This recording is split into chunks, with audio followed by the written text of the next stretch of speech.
now time for Ermanni and Edwards with Maz, live on the Woodward Sports Network. Every day, 2 to 4 p.m. Starring Ryan Ermanni, Michigan great and former NFL baller Braylon Edwards, and of course, Tom Mazaway. Let's talk some sports.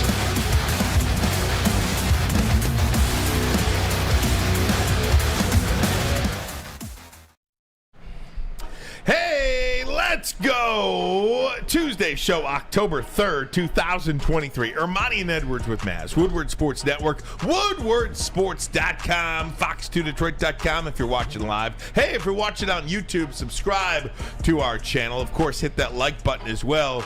Helps YouTube push our content out to more people. The great Braylon Edwards, good afternoon to you, my friend. What's up, my guy? I was sitting down here writing some notes. I had some things into my mind about the game last night. That was a snooze fest. But, Ryan, I got to recommend a movie. Last night I go home, waiting to watch this movie, Maz, Gran Turismo.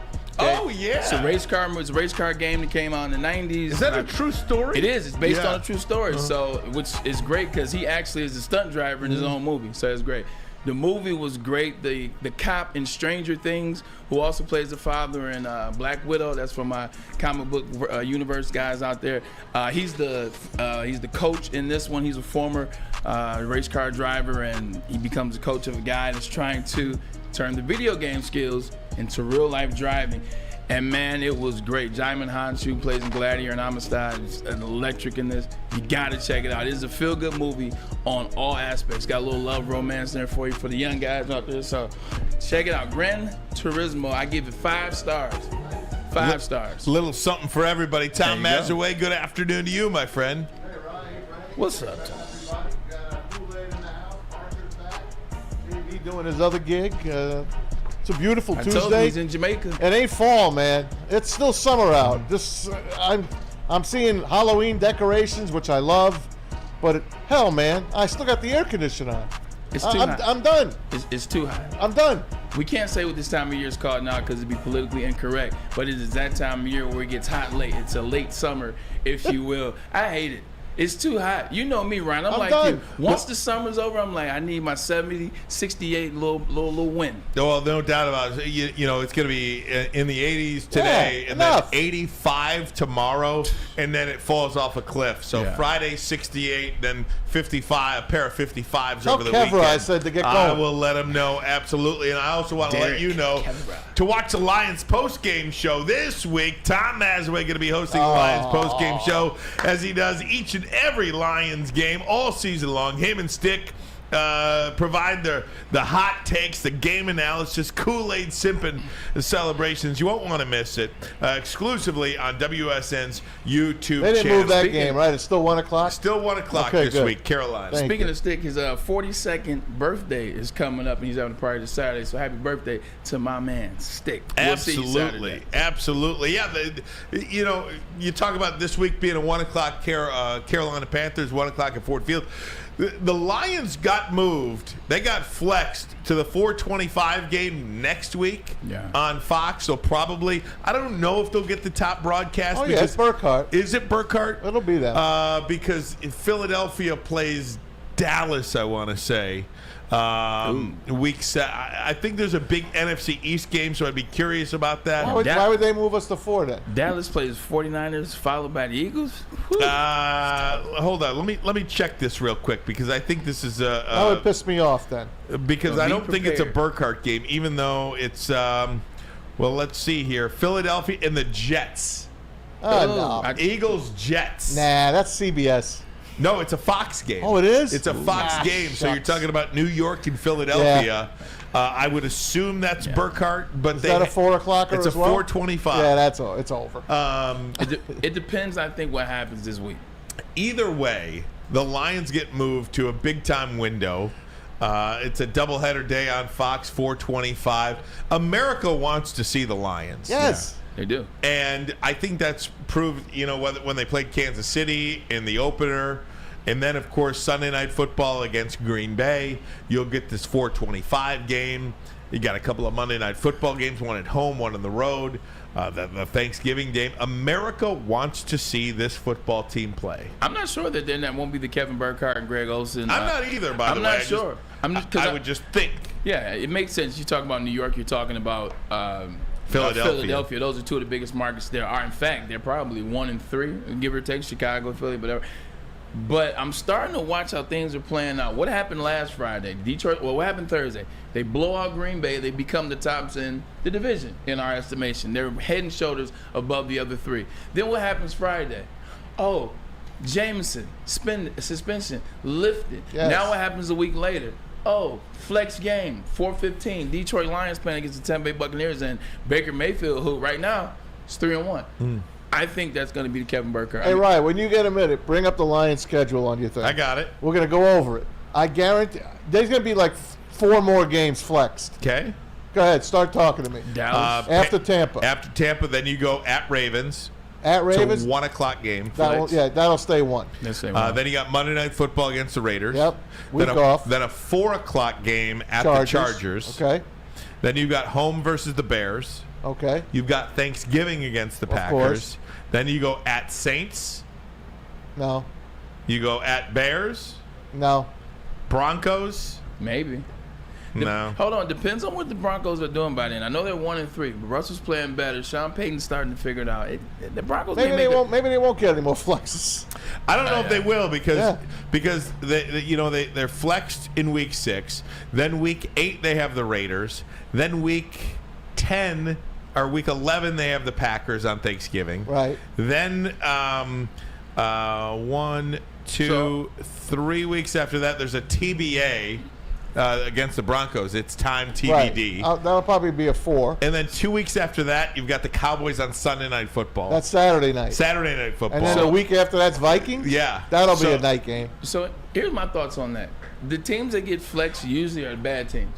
Like, and whenever I got in a flex game, we were in a situation that we weren't supposed to be in. In Cleveland, we got a couple flexes at the end in 07, and with the Jets in 09, we got 2 flexes towards the end. The Lions were already supposed to be a good team, so I think they gave them all the primetime spots that they wanted. Maybe the Vikings, maybe the Broncos, but they teams that win don't get flexes. Let's say that teams that win at a high rate that get a prime time, they don't get a lot of flexes. You know, when you put a dominant performance like the Lions did, and I think, throughout they're not going to play a primetime game every week, but I think the way it's spaced out here, they are going to play enough for a national audience over the course of the season. They're 3-1 now. They're sitting there. They are practicing today, guys. Just win, baby. Usually Tuesdays are an off day for an NFL team throughout the season, but today they are practicing. There's some news from the practice. One of the guys that is not out there is Brian Branch. He's not out there. Kirby Joseph is not out there either. St. Brown. Amon-Ra St. Brown is running on the side. Right. Jason Kabinda is not practicing. This from Justin Rogers, by the way. You've got Decker, Vitae, Jamo, Kirby Joseph, and Mosley all practicing. That's good. So that Vitae's is practicing. Vitae's practicing. Really Kirby Joseph's really practicing. Emmanuel Mosley. And Jamo, by the way. We don't know, and no offense, but we don't know anything about Jamo. No. Right now. We don't know how the hamstring injury is. We don't know anything about him. So if he's out there practicing, that is a good thing. Definitely is a good thing. And when you play on Thursday nights, typically what happens is, the next day, whether it's a Sunday game, whether it's and then Monday, the next day you come into the facility, you get a little treatment, you watch the film, you correct the plays that you messed up on, and then you're off. These guys have been off since Saturday probably. They probably had a light day Friday, off Saturday, off Sunday, off Monday. So now you don't want to give guys too many days off during the season. So today is an ease back into a day, some running, and then tomorrow they'll get rocking and rolling with the install for a first down and first down and long. I'm looking forward to beating the hell out of Carolina this week. Just win. Yeah, I'm just win and stay healthy. Maz will talk about his revenge games as he does each and every revenge game there is out there. They exist. But I just want to just highlight for a second how the importance of that offensive line too, because one of the ways they won that game, one of the ways they dominated that game against the Packers last week was because that offensive line was dominant. You got Decker back, you got Sewell back to the right side where he's most comfortable, at least for now. It's where he gets all his reps. Glasgow performed well, but Vaitai won that job for a reason. So if he's out there practicing, it just you've gotten healthy there up front on the offensive line. That is a really good sign for this football team because everything runs through that O-line. Yeah, it definitely runs through the O-line. And see Taylor Decker back last week against Green Bay, and you see the dominance that he had and what David Montgomery was able to do because of it. When you get your line right, when you have your line in there, I mean, look at the difference with the New York Giants when their line is good. Last year they make the playoffs. Daniel Jones, and I will get into that, but Daniel Jones, not a lot of interceptions, not a lot. But when you don't have the line, you're running for your life, man. So you got to have your guys out there, and that's what the Lions have been the last 2 years for sure. They've been strong at the point of attack for Detroit Lions, allowing Jared Goff to do what he does and allowing the running game over the last, you want to say, 20 games or so. This rushing attack has been very, very dependable for the Lions. I thought Vaitai was cooked. When I saw him go down against Seattle and how he didn't move for a long time and how he's been injury-prone in the past, it's great that he's on the field today. That's like bonus. Big-time bonus. I agree, and it's also a big-time bonus that there doesn't appear to be anything structural with Brian Branch. I mean, that's a guy to me that so far looks like he's the defensive rookie of the year. And I know, again, it's only a quarter of the season played, but he's played as well as any rookie. Devin Witherspoon wants to talk to you. No, he played well last night. He had a great game last night, okay? But that's one game. I'm talking about a guy that's had 4 great games. I know. I'm just saying, as a guy that they really did want, and Devin Witherspoon. And both things can be true. Wow. Both things can be true, by the way. I know. So mad. Hold it. Go for it. No, and I don't want this to be a thing where Detroit faithful is like, oh, he's turning lines. No, this has nothing to do. This is just asking a question, Maz. Who did the Lions want in the draft the most? It seemed like they wanted Devon Witherspoon. Once Jalen Carter went off the board and they realized they weren't going to use him because of the things that he had going on, Witherspoon seemed to be the guy. Then they don't get Witherspoon, and then they move back. Then they get Gibbs. I'm like, was the whole Gibbs excitement, the big cheering in the car? Is that like, hey, look, we're going to sell this. Regardless of what it looks like, we're going to sell it. That's what my dad texted me and said. I said, conspiracy theories, shut up. But it was funny. I think so. Yeah, I mean, look. It was funny as hell. Between Witherspoon, Carter, I mean, we could do this all. I mean, it was a really good draft. Okay? Yes, it was. No, it was my dad being funny. Yeah. He wasn't taking shots at the draft. He was more so just taking shots, laughing at the excitement. He was just being funny. And look, by the chances of things last night, Devon Witherspoon is going to be a great player. But again, just back to Branch for a second. He's playing as good a safety as anybody in the league, no doubt, veteran or rookie. And the energy. So if he has to sit out this week, does he sit out another week to get to the bye? Get to the bye Ravens week. Game. Get to the Ravens game, I guess. A week or two, you feel like you could survive Carolina and Tampa Bay with or without him, especially if you're going to get Mosley back. Maybe there's some things you can do. I'd sit him out. Yeah, I would too. I'd sit him out. I didn't like that they brought him back last week on that bum ankle. Definitely. They had that. Basically, they didn't have that game in the bag yet at that time. They really didn't. I didn't think, after leaving off a cart, it didn't appear that he should have been back in the game of a 17-point lead in the fourth quarter. When you're taken out on a cart to the locker room. I mean, it's one of those things where probably what the cart was to be extra safe in the beginning anyway. Probably was the ankle sprain, which it was, high ankle sprain, if you will.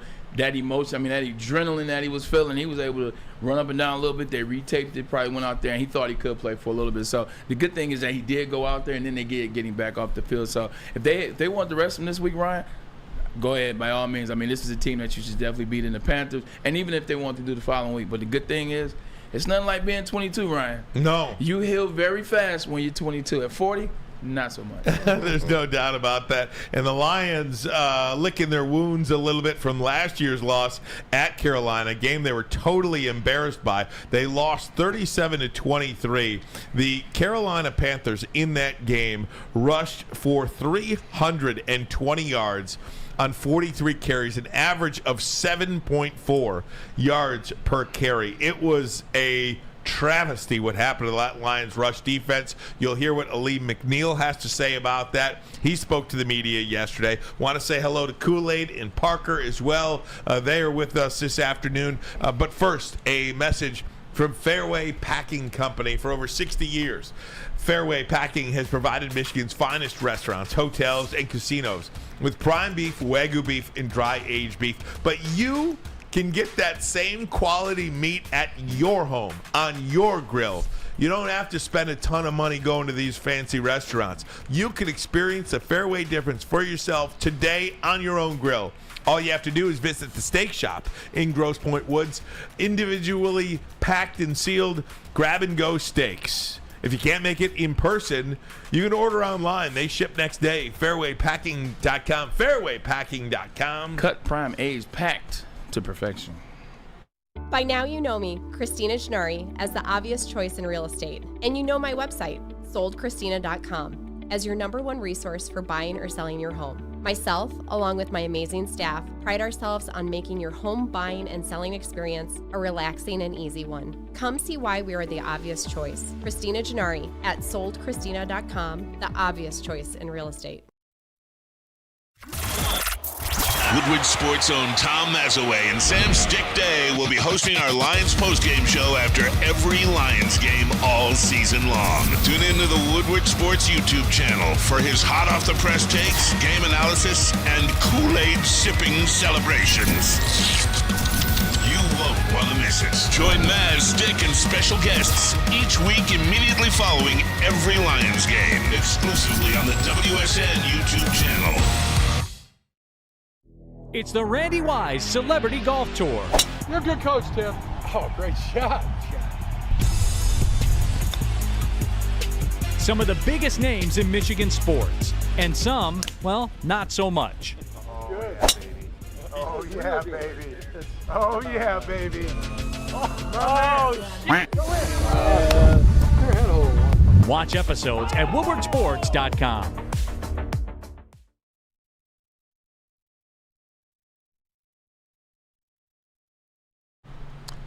Hey gang, want to tell you about Les Stanford Chevrolet Cadillac Buick GMC. What happens when you run a great business for over 50 years? You expand and offer more products to more people. It's exactly what Les Stanford did by adding Les Stanford Buick GMC. They offer the same great service that customers have come to know and trust. They're located in Ferndale on Woodward Avenue, just south of 9 Mile. For more, check out lesstanford.com. lesstanford.com. Find new roads. Oh yeah. Find them. Hey, everybody. Find them. Find them. That's right. Find Welcome back. Talking about last year. First, Braylon, I want to ask you about revenge in the NFL. We talked a little bit about this during the Seattle week. Because each year, specifically in the NFL, feels like a new year. I mean, it's not like a college where 90% of your team is probably the same and remembers what happened a year prior. Now, this year's Lions team, it feels like there are a lot of guys that are still on this roster. But is revenge a real thing?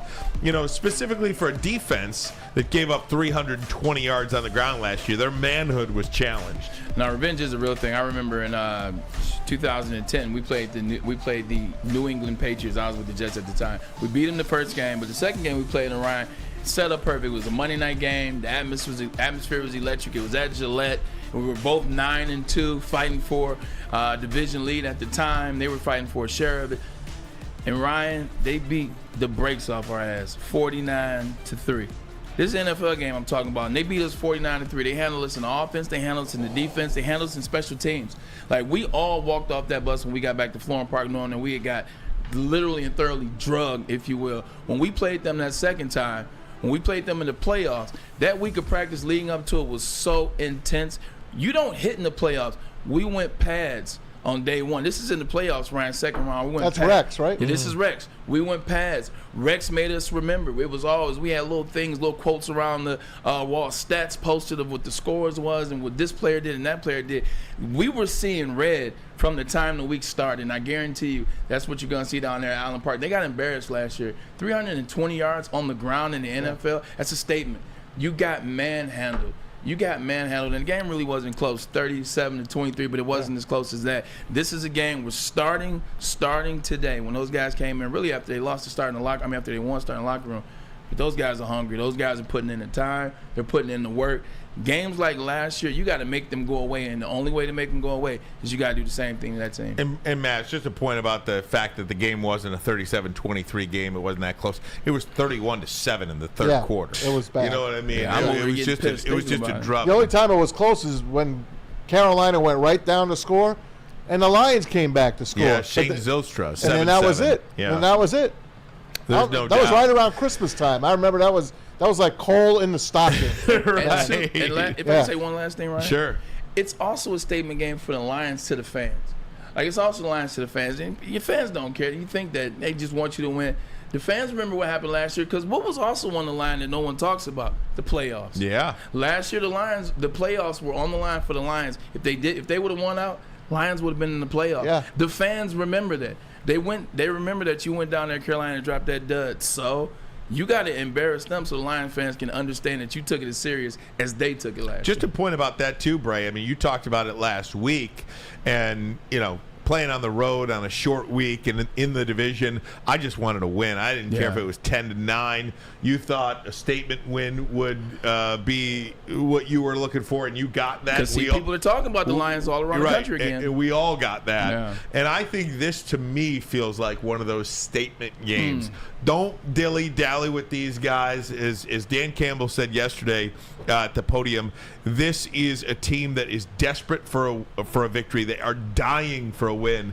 They're going to punch you in the mouth. They're going to punch you hard. But just withstand it and just run over them. Like Mickey tells Rocky, run over them, run through them, like grease and lightning. Thunder. Yeah, right. So just go out there, take care. I'd love to see Teddy Bridgewater in this game in the fourth quarter. Oh, that'd be nice. I mean, this just feels like get one us of those, some action. Get Teddy Bridgewater some action in this one because it's a 3-4 touchdown lead in the fourth quarter. That would be nice. Kool-Aid, what are your thoughts on that, just being a Detroit Lions fan? Thinking about what that game in Carolina was last year. I mean, the Lions could have had a chance to go to the playoffs. They didn't. You as a fan, how are you thinking the Lions should approach this game? Blow them out.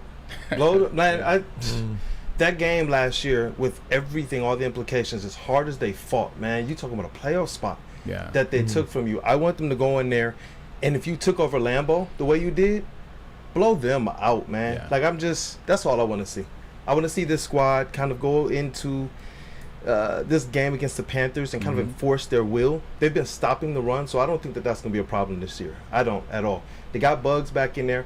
They got some other, the Emmanuel Mosley's going to be back.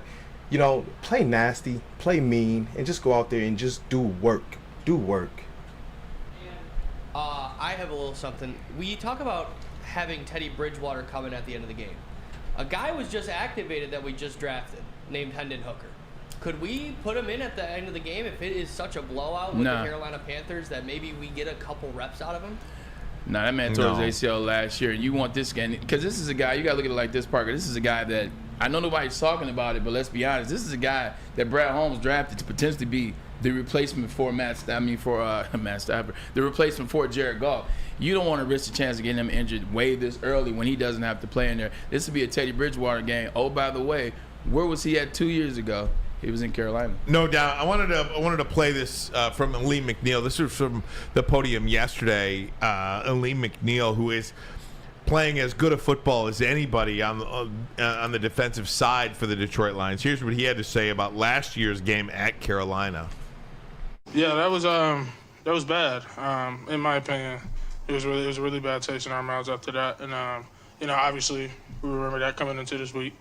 And but it was a super bad taste. I keep it simple, just that it was a really bad taste. There's nothing else to really say about that one. I mean, you talk about a guy, Bray, that is licking his chops to get after these guys, Because there are other things that go on, Ryan and Monty. Ryan, when you miss the playoffs, you miss an extra check. You get paid extra money in the playoffs, money that you hadn't deemed necessary. You get a chance to be in the playoffs. You get a chance to, oh, man, this is what it's about. This is what the atmosphere is about. And now you see that if you make it to the playoffs, you got a shot. So if you're the Lions, you're like, we would have got in last year. Who knows? And what did you and Matt say the whole way down the stretch? This is a team that nobody wanted to do what? and play. Nobody wanted to play the Lions last year down that stretch. And Aleem McNeil at defensive line in North, they're looking at chops. They're going to go out there and they're going to make them pay. The Lions have allowed an NFL best 243 yards rushing. The Philadelphia Eagles after them. San Francisco 49ers after them. Jim Schwartz's Cleveland Browns after them. What they're doing, they are trying to make teams be one-dimensional. If you look around anybody, and we talked to Dan Miller about this a couple of weeks ago, what's the first area of business that a football coach wants to do in a game? Wants to establish the run and stop the run. Yeah. And the Lions have been able to do that. They outrushed Green Bay, outrushed them by 184 yards. I'm not sure there's been a Lions team to ever outrush anybody by that margin. I would love the Elias Sports Bureau. Barry Sanders was a running back for years. But I'm saying outrushed by. Just because Barry rushed for 200 doesn't mean that the Lions defense held the other team to 27. No, you got a good point. I'm talking about the gap there. You're right. So I gave my friend the stat yesterday you brought up from Mike Payton from Detroit Lions A to Z, and where they rank now compared to these other Super Bowl giants like the 2000 Ravens, the 1985 Bears, the 86 Giants. Through 4 games, the Lions are with those teams, which is remarkable. Absolutely remarkable. And in many cases, Ahead of above them. Ahead of them. Here's what Aleem McNeil had to say about that Lions rush defense. Take a listen. On the other side of things, our mentality, just who we are as a defense, who we are as a team.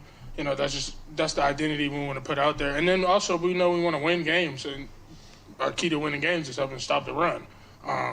So, it's just a mentality thing, and then just being disciplined, just playing football, doing what we're coached to do. Nothing I'd say it's not really, something special going on. We're just playing good football, so. That's right. Look, there's no secret sauce here. Yeah. We're just doing what we're supposed to do. We're winning those individual matchups, and if everybody wins their own individual matchup, Bray, it's a collective team success. Everybody's buying in, everybody's playing together.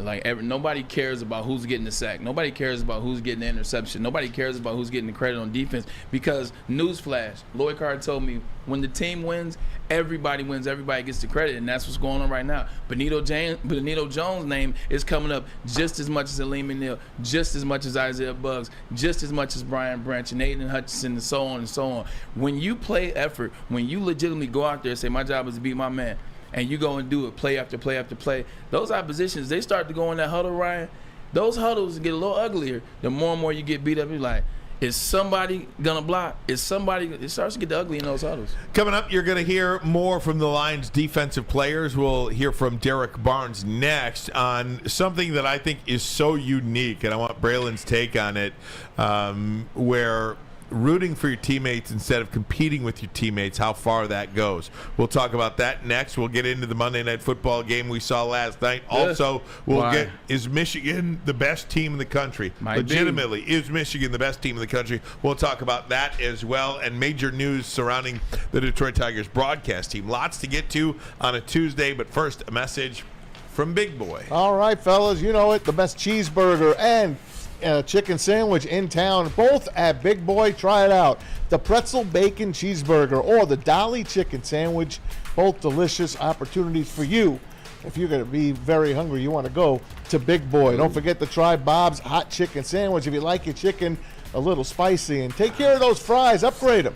Chili cheese fries, baked potato fries, loaded baked potato fries, and save room for dessert, especially if you like those Reese's, because you got the Reese's peanut butter Thunder Cake, or satisfy your sweet tooth with the funnel cake fries. Get a couple shakes while you're there as well. Order a Big Boy as well from Big Boy. Where's the most convenient place to get that big fitness energy? It's Planet Fitness. Join today for just $1 down, $10 a month. With over 2,400 locations and equipment for every workout, you can get in, get energized, and get going. And with free fitness training and most clubs open 24 hours, everyone belongs in the judgment-free zone. So join today for $1 down, $10 a month, no commitment, cancel anytime. Deal ends Wednesday, September 13th. Join now at any Metro Detroit location. Hurry, offer ends soon. Woodward Sports' own Tom Mazaway and Sam Stick Day will be hosting our Lions postgame show after every Lions game all season long. Tune into the Woodward Sports YouTube channel for his hot-off-the-press takes, game analysis, and Kool-Aid sipping celebrations. You won't want to miss it. Join Maz, Stick, and special guests each week immediately following every Lions game, exclusively on the WSN YouTube channel.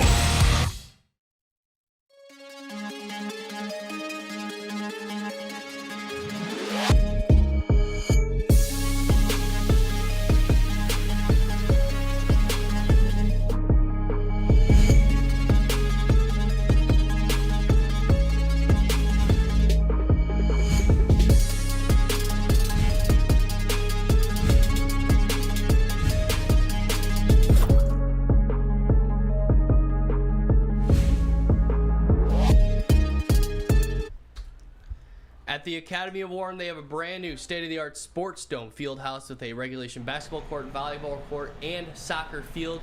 With that soccer field being able to do 7-on-7 football, K through 8 that features AM, PM latchkey, small classroom sizes, Learning Street, futuristic media center, free breakfast and lunch, Houghton Mifflin curriculum, academic games, K through 8 athletics, and so much more. Now the Academy of Warren is accepting new enrollment. Go to the academyofwarren.net. That website again, academyofwarren.net. Welcome back, everybody watching on YouTube. If you are, we'd love it if you could hit that subscribe button and, of course, hit the like button as well. It helps YouTube push our content out to more people, and that is good for everybody here at Woodward Sports and our sponsors as well. And we absolutely thank our sponsors, each and every one of them who has partnered with Woodward Sports. We think we are providing the best Lions content, the best NFL content of anybody in the city of Detroit and the surrounding areas. So thanks for being with us here. Braylon, I wanted to talk to you about this specifically because there's only one of us in this room that has played NFL football, and it's not me or Maz or Kool-Aid or Parker. So Parker didn't play quarterback somewhere. But I want you to hear this soundbite from Derek Barnes. And he's talking about the linebacker room. Yeah. He's talking about Malcolm Rodriguez, Jack Campbell, Alex Anzalone, and himself. 4 linebackers who aren't getting, a ton of playing time. They're each doing a little bit here and a little bit there and a little bit here and a little bit there. And obviously Anzalone is the top guy there in terms of snap count. But I want you to hear this, and then I've got a question for you. Okay, let's do it. Keep us fresh, especially, when we get to where we want to go. It's healthy on our bodies, and the fact that you could, rotate 4 guys and there's no drop off, I think that's amazing. And like you said, not too many people do it, and not maybe some people should do it, but it's been amazing. We all learn and feed off each other. Alex, obviously, as our leader, teaches a lot, and we learn different things. I learned from Jack learns from me, Malcolm, even Jerm here and there. We got a bunch of guys in the room that can play, which is amazing. And the fact that we're all here together, doing it together, and, still, and not so much of the competing phase. It's just kind of easier for us. And we understand, going in the week, what's going to be our role and what we have to do in order to help our team win and succeed, for sure. So. Now, I'm not naive enough to think that, there's not a little competition. Everybody's competing for playing time. But when you talk about guys in the same room as you, and I know they're friends and you're rooting for them and all that stuff, but it feels like there really isn't a competition among them. They are grateful to have each other. They are rooting for each other. How regular is that amongst an NFL team? Does that have to do with winning more than anything else, or what is that all about? Well, the second question you asked was the right one. It's winning. Mm-hmm. Like when you're winning, it's like that. The first thing I do want to say, though, I want to give him some love because when they repaid Alex Anzalone, I was not a fan. of them bringing him back. I was like, come on. Alex Anzalone has proved me wrong, and I'm happy to be proven wrong. That he sets the tone on that defense. The violence of the linebacker in the that comes from Alex Anzalone. So I appreciate that. He flies around. 100%. Thor's out there. He's doing his thing. But going back to cheering, you're cheering for them to do what they're supposed to do. And then when you win, Ryan, it's fun. I'll give you an example of myself, and I'll give you an example of one of the other sides of the ball that I played on. When I was with the Jets, Yeah, me and San Antonio Holmes had a rivalry. He's O State, I'm Michigan. Jericho Cotchery, he had more yards than me his last year at North Carolina State. You remember things like that. But when you're on the same team and you're having fun and you're learning from other people, no people are the same. Like, there was things that San Antonio couldn't do. Gave me a little bit of pointing about how to get my toes on the sideline and get tight, like the Super Bowl catch. Jericho Cotchery made one of the best catches I've ever seen with a pull groin, and we just loved it and we cheered. When you're winning, you understand the purpose. Purpose ain't to go to the Pro Bowl. And this is one thing I applaud you for. You always talking about the individual. You don't like the individual awards. The purpose isn't the Pro Bowl. The purpose isn't to be all pro. The purpose isn't to do all these things and have commercials. The purpose is to win a Super Bowl. The purpose is to win the championship. The purpose is to get there. The purpose is to be a team. So when you do it like that, it's fun. The other side, I watched the Legion of Boom form. Like, legitimately, my first and only year with Seattle was Earl's second year with Seattle. It was it was Earl's second year, Cam's first. Man, they competed at a high level. They wanted to be the one that had the most interceptions, whether it was Earl, whether it was Sherm, whether it was Cam, whether it was Bobby Wagner, who I want to talk about with that Giants. Those guys competed. They wanted the most sacks. They wanted the most tackles. They wanted the most picks. But at the end of the day, you know what they wanted to do, Ryan? They wanted to win. And they became to come on one of the best defense of all time and win the Super Bowl. So when you play for each other, when you're playing to win and not for the stats, all that other stuff comes secondary, man. But you're just cheering for the guys in the locker room, and it becomes fun. You go to cookouts together. You become family. I think Kelvin Shepard, these are his guys. He was the right coach for this team. Yeah. And Dan Campbell said it last year. Hey, I don't want you to cut your hair. I want you to be who you are. And Kelvin Shepard they play for him. These coaches, man, they are all doing a phenomenal job. And these linebackers, although they're not at the top of the line here, no one talks about the Lions. Oh, they have the best linebackers in the NFL. But you know what? They're not making many mistakes. Jack Campbell, slowly but surely, out of all the rookies they've drafted, he's coming up, but you don't hear much about him. I'm looking to get a little bit more. I want to see a little bit more out of Jack Campbell going forward. But these guys together, great job. I love what you said about Kelvin Shepard and Dan Campbell. Just bringing some light to that real quick. It's great when somebody can allow somebody to just be themselves. Yep. Like, yo, just be you. I remember when I was coming, I had braids, Ryan. You remember my freshman year? I remember. Sophomore year, junior year. Maz, I had a fro big as my dad's when I was in Michigan. The guy that I would end up hiring as my attorney, my agent, he said, hey, they won't perceive that hair well. He was talking about sponsors. He was talking about the league. He was just talking about everybody. He said, so you might want to cut your hair. I wish he wouldn't have told me to cut my hair. I wish I could have just been what I was. Now it worked out. But I understand what he means by, yo, just be who you are. So for Dan Campbell to say, nah, Calvin, don't cut your hair, man. We about to rock and roll. That makes Calvin Shepard become the best version of himself. And you just think about Anzalone for a minute, too. Just he's playing really, really good football right now. Think about this roster, this defensive roster 3 years ago when Anzalone got here. Ugh. And think about it now. Yeah. So, I mean, it just kind of highlights for you what some players can be with talent around them. I'm not taking anything away from Anzalone at all. No. Please don't take that from it. But what I'm just saying is how good players can be when they're surrounded by other good players who do their jobs. And Dan Campbell talked about it yesterday. Yes, Hutch is getting all these sacks now, and Hutch is getting all these pressers. But look at the good football that Aleem McNeil is playing. And none of that, Aleem McNeil's not going to show up on the stat sheet. Right. But most of the things that he's doing is allowing Hutch to do that. And that is what you say complementary football. Yeah. When a coach says complementary football, that's what that means. You know, everybody doing their job. And yes, there are positions on the edge that, you know, you free guys up and they go in and get the sacks, you know, but and that's certainly not to minimize what Hutch is doing. I'm not doing that either. I'm just talking about when you have the guy next to you doing his job, it makes it much easier for you to do your job. And that's what's happening on the back end with these guys. It's what's happening in the second level and certainly along the defensive front. 100%. Remember I told you about the defense. When you get pressure on the quarterback, the defensive line getting to the quarterback is going to do what? It's going to lead to secondary interceptions. You watched that game last night. They absolutely destroyed the Giants' offensive line. That made Daniel Jones do what? He threw that ball way faster than he was supposed to, and then what happened? Pick 6. It's a pick 6. Like, it goes. It's complimentary football. You get to the quarterback, we'll get the picks. We'll lock them down. You get the sacks. Because if the quarterback ain't got nobody to throw to, and I use aim for effect, then Hutch gets the sack. Lee McNeil gets the sack. They're playing complimentary football at its highest level, and I don't care who they're playing. They're getting better and better as the weeks go on, much like another team up the road in Ann Arbor. Yeah. No, I mean it's exciting to watch these right. It's exciting to watch these guys right now, and defensively they feel so. When you play with confidence, and we'll get into this with the Giants too from a night ago, but just stick with the Lions for me for a second.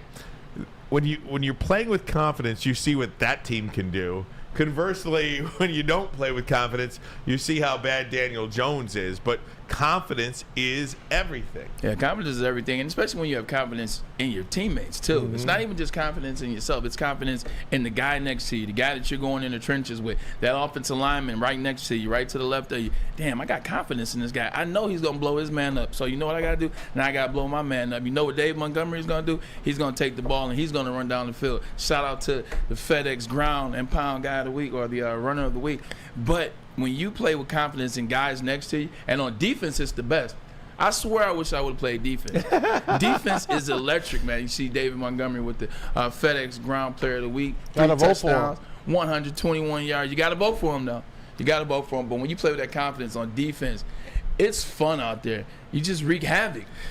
Confidence on defense and confidence on offense, too. Can I just say, just quickly about Jared Goff? Yeah.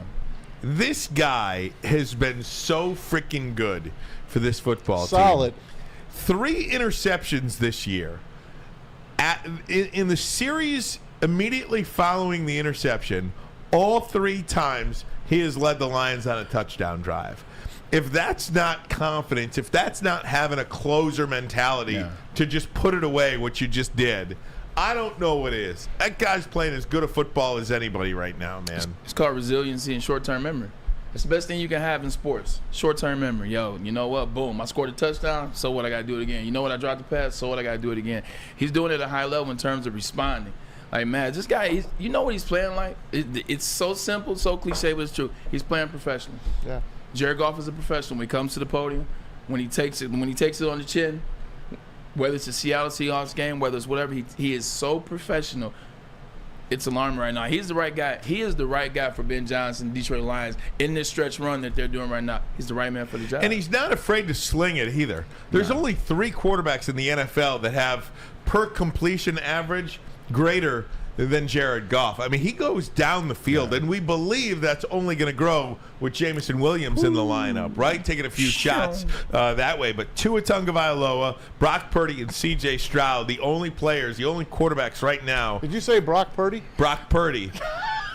Yes. The undefeated Brock Purdy? He has never lost a regular season game. Unbelievable. When you have Brandon Ayuk and you have Deebo Samuel, and I don't want to minimize what he's doing because what he's doing is very difficult. What was he won 9 or 10 straight regular season games? Yeah. And something unheard. I think it's 10. He's unbeaten. Yeah. And the reason why you can't minimize it is because Jimmy G had almost the same team. He lost some games. He didn't lose many, but he lost some games. Trey Lance got a shot last year. He lost some games. Don't forget Kittle too. What's the coach? Josh McDaniels. He's the only coach in the league that could lose with Jimmy Garoppolo. I mean, Jimmy Garoppolo. True. Did you see Mark Davis? Mark Davis, the owner of the Raiders. Someone was like, "Fire McDaniels!" He's like, "Hey, chill out, relax. Get smarter. Get smarter." She's already on hook for Josh McDaniels' contract. Plus, he's still got to pay who's contract. Oh my gosh, Gruden. Guys, I want to tell you about the Lions pregame show. It is going to be a lot of fun this week. Jeff Iafrate will be joined by special guest Ryan Ermanni this week. Yes, Jeff Iafrate. It's you. Joined. I'll be joining him. He leads the show. I just follow him. You like that, don't you? I do. I love that.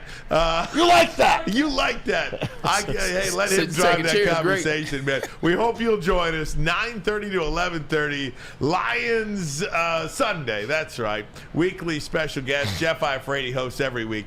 Sundays 9:30 to 11:30 right here on WSN's YouTube channel. So having a lot of fun with that, and we hope hope you join us for that. Hey, someone mentioned in the second chair is fun. Huh? Someone mentioned in the chat, how's Josh Pascal doing?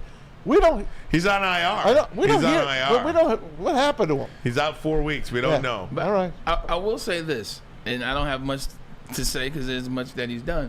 But every time he comes in to the game, he makes plays. Yeah. I remember when he first got in last year. I do. First game. Made some plays. Yeah. Came in against the. Well, we're looking Chiefs. forward to having him back eventually. I can say at least minus the injury, which you never, the drafting injury players, as I've gotten a little older, been on the show now 2.5 years, I'm starting to come around on it. But you also see what Brad Holmes did see in drafting Josh Pascal. Every time he's been there, he's made some plays. No doubt about it, guys. So we are going to take a break. I want to talk about that game last night. Man, oh man, oh man. Where do you want to go with Daniel Jones? I mean, home. You've got to cut your losses there. Bro. I'll talk to you. Okay, but first, let me talk to you about Guardian Alarm. They're your local security experts and have been for over 90 years. When you see that black and yellow sign out in front of your house, it tells the bad guys one thing. Stay out. Whether you are at home or on the road, they're 24/7 professional monitoring, customized solutions from real experts, and technology backed by people means you are backed by the best. Call this number right here, 1-800. Stay out. That number again, 1-800. Stay out. Call them today. Tell them Woodward Sports sent you. Hey, we got some new friends on Woodward Sports. Premier Pet Supply. You know you love your pets, right? Don't let your pets settle for less. Give your pet the best. It's Premier Pet Supply. Hands down, Michigan's best pet store, family owned and operated for over 30 years. They've got 13 metro locations here in Detroit, 60 brands of food, the lowest prices, and curbside home delivery to boot. Premier Pet Supply, give your pet the best. Check them out at premierpetsupply.com. Woodward Sports' own Tom Mazaway and Sam Stick Day will be hosting our Lions postgame show after every Lions game all season long. Tune into the Woodward Sports YouTube channel for his hot-off-the-press takes, game analysis, and Kool-Aid sipping celebrations. You won't want to miss it. Join Maz, Stick, and special guests each week immediately following every Lions game, exclusively on the WSN YouTube channel. Calling all landscapers, this is Darren McCarty. I'm at Outdoor Equipment Co. How would you like to landscape like a legend? How about a bad boy zero turn? And even a chainsaw.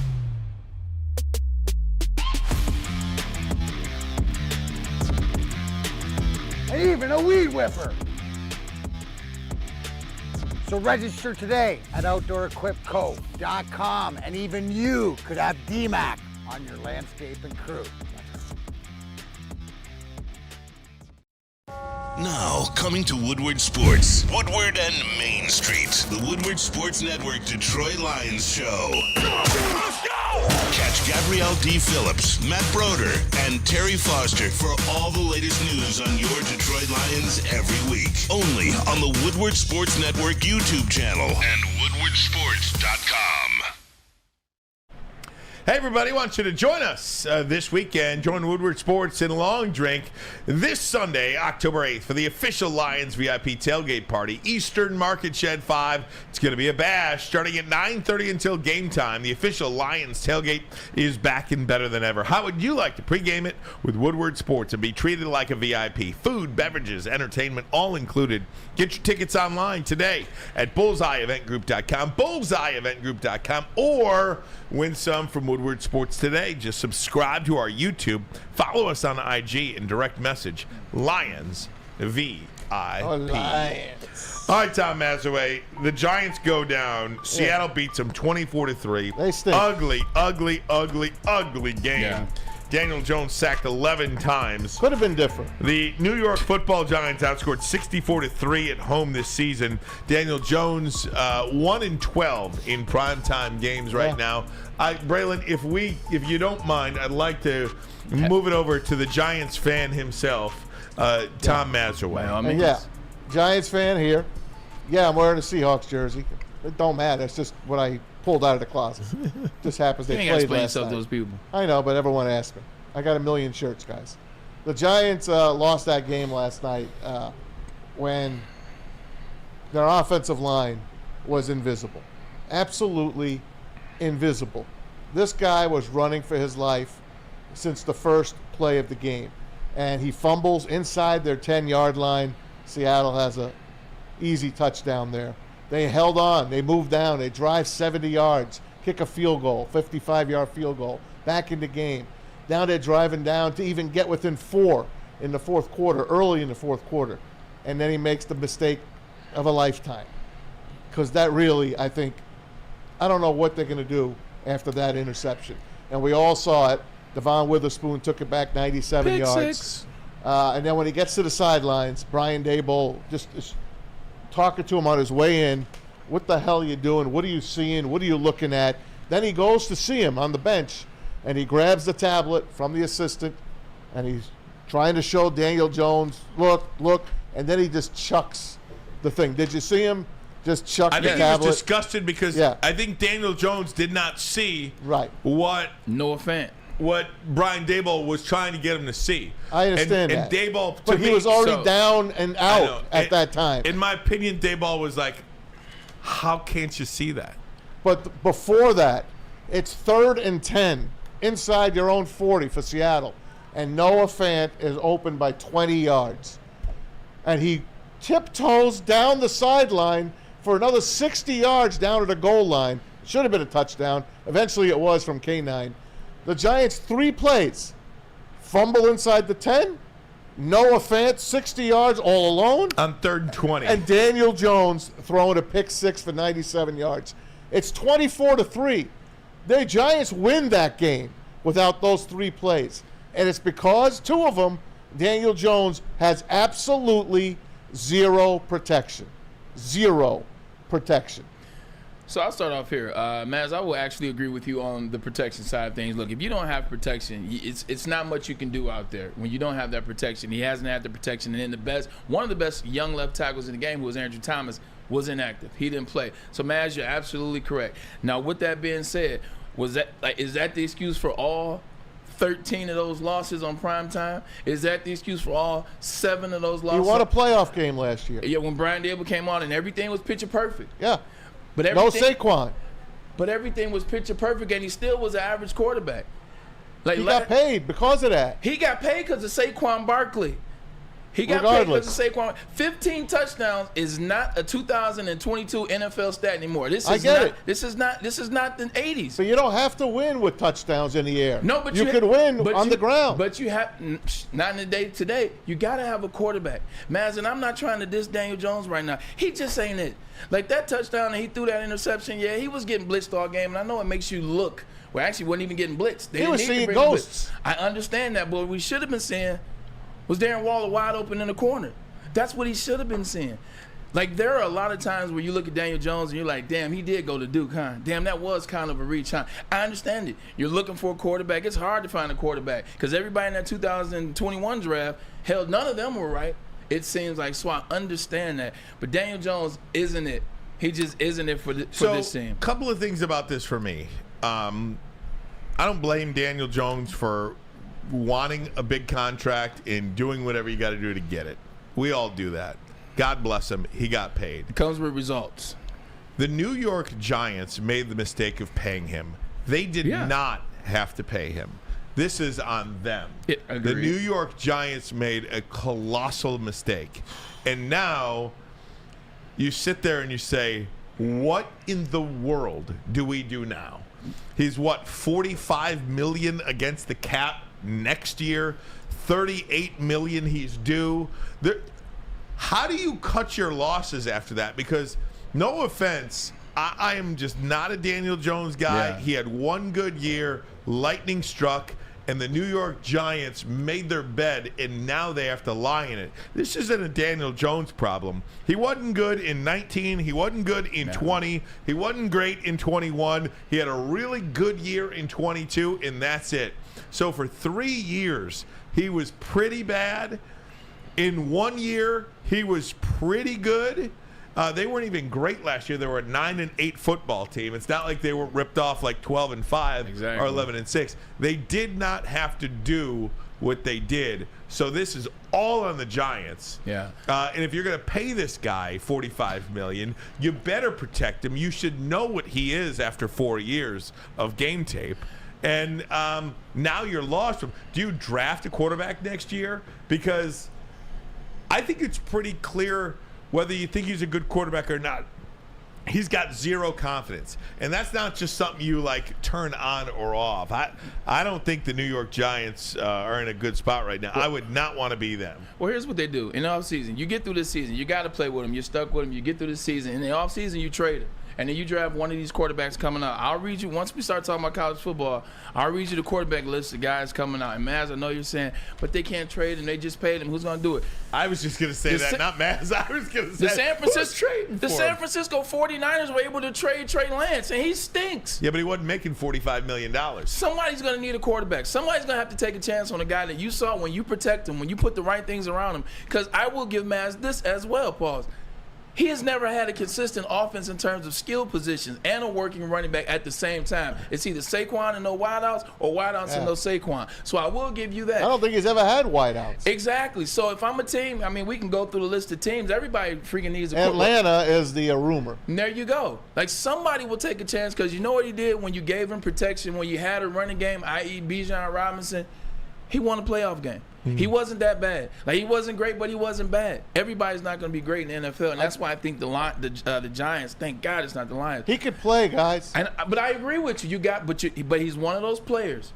I mean, he's one of those players you got to put people around. All quarterbacks, but you got to give them a little extra, and it could be a situation like the Falcons because you trade for him. It's the same thing. He might be able to play, but again, I'm not sure you can field a team around him by paying him $45 million. Does that make sense? Well, yeah, it's too late now. Then you split. I think that's what we're talking about. When you pay a guy like Daniel Jones, so Daniel Jones as a quarterback needs, I don't want to say perfection, but he needs everything around him. So here's where you come in. You take some of that salary. That's been a big. I think the Lions and the Rams took some of Stafford's salary. They figured it out. $42 million, I believe, or $45 is what he's owed next year. If the Falcons come in and say, look, we know y'all got a terrible mess on your hands with Daniel Jones, but we think we could do something with him, we'll pay 18 of that. I think you got something there. I think you got something because he has proven he can win a game. And he has proven when you put good offensive line, you give him a running back, give him a tight end, he can make some plays and he can run with his feet. So, I mean, he's durable. He's useful to somebody, but it ain't the Giants. I can think of a team that would probably benefit from having a guy like Daniel Jones. I'm joking. The New England Patriots. Mac Jones is not it. And a guy like Daniel Jones could fit almost perfectly in that system. But the problem with Daniel Jones in that system is you go right back to what the Giants don't have right now. They don't have explosive weapons. So if you send him to the Patriots, Jacoby Myers, they have nothing. It's going to be the same team, and I like that. They have Ezekiel Elliott at running back. The Patriots cupboard is bare. Wide receiver is better than anything. I think it's a good team. Yeah. I think you're just basically trading this trash can A for trash can B because offensively there's nothing there. I absolutely. Now defensively there's nothing there with Matthew Judon and Christian Gonzalez both out. Guys, I do want to take a minute. We'll get back to the NFL in just a little bit, but I do want to take a minute to we have not talked about Michigan's win over Nebraska yet. Is Michigan the best team in the country? Legitimate question. I want to ask Braylon that next. But first, a message from Swiss. Do you have football on the brain? I do, but fall ushers in college and professional football, and this year is gonna be awesome. Fall is also a perfect time to shop your home and auto insurance. Shop it like a pro with Swiss Insurance. They cover Woodward sports, and they should be covering you too. Ask for Mark at Swiss Insurance today at swissins.com or call 248-800-4177. That number again, 248-800-4177. Swiss Insurance, they always got your back.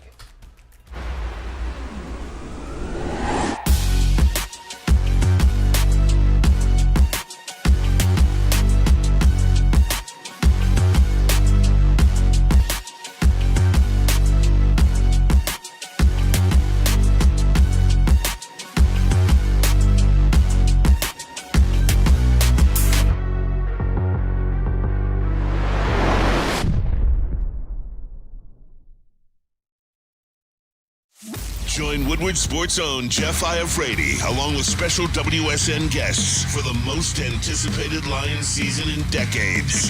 Filled with different surprises and expert analysis. You're not going to want to miss out. Go to our Woodward Sports YouTube channel on Sundays and tune in live from 9:30 to 11:30 a.m.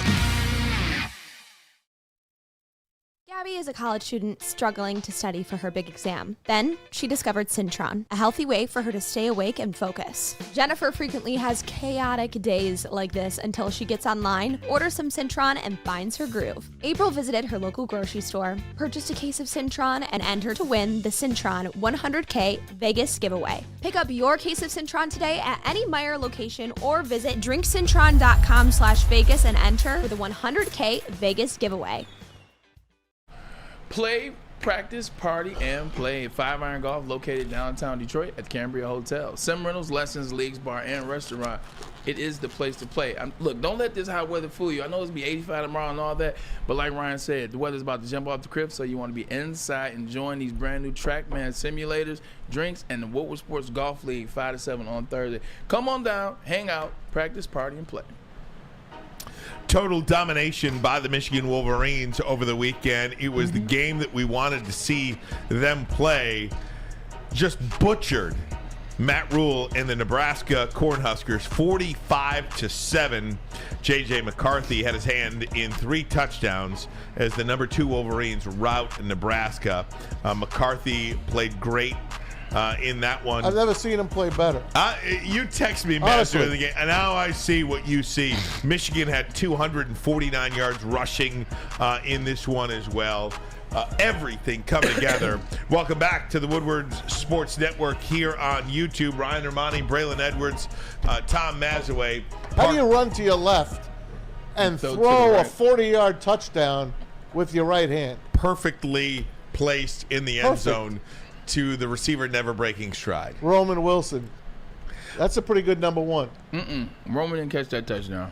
I'm just saying. Roman Wilson's a pretty good number 1. 100%. He and I chat before every game. I talk to him. Well, I talked to him before the season. I talked to him before last game. He does his thing. He goes out there, man. He's a Hawaiian assassin out there, man.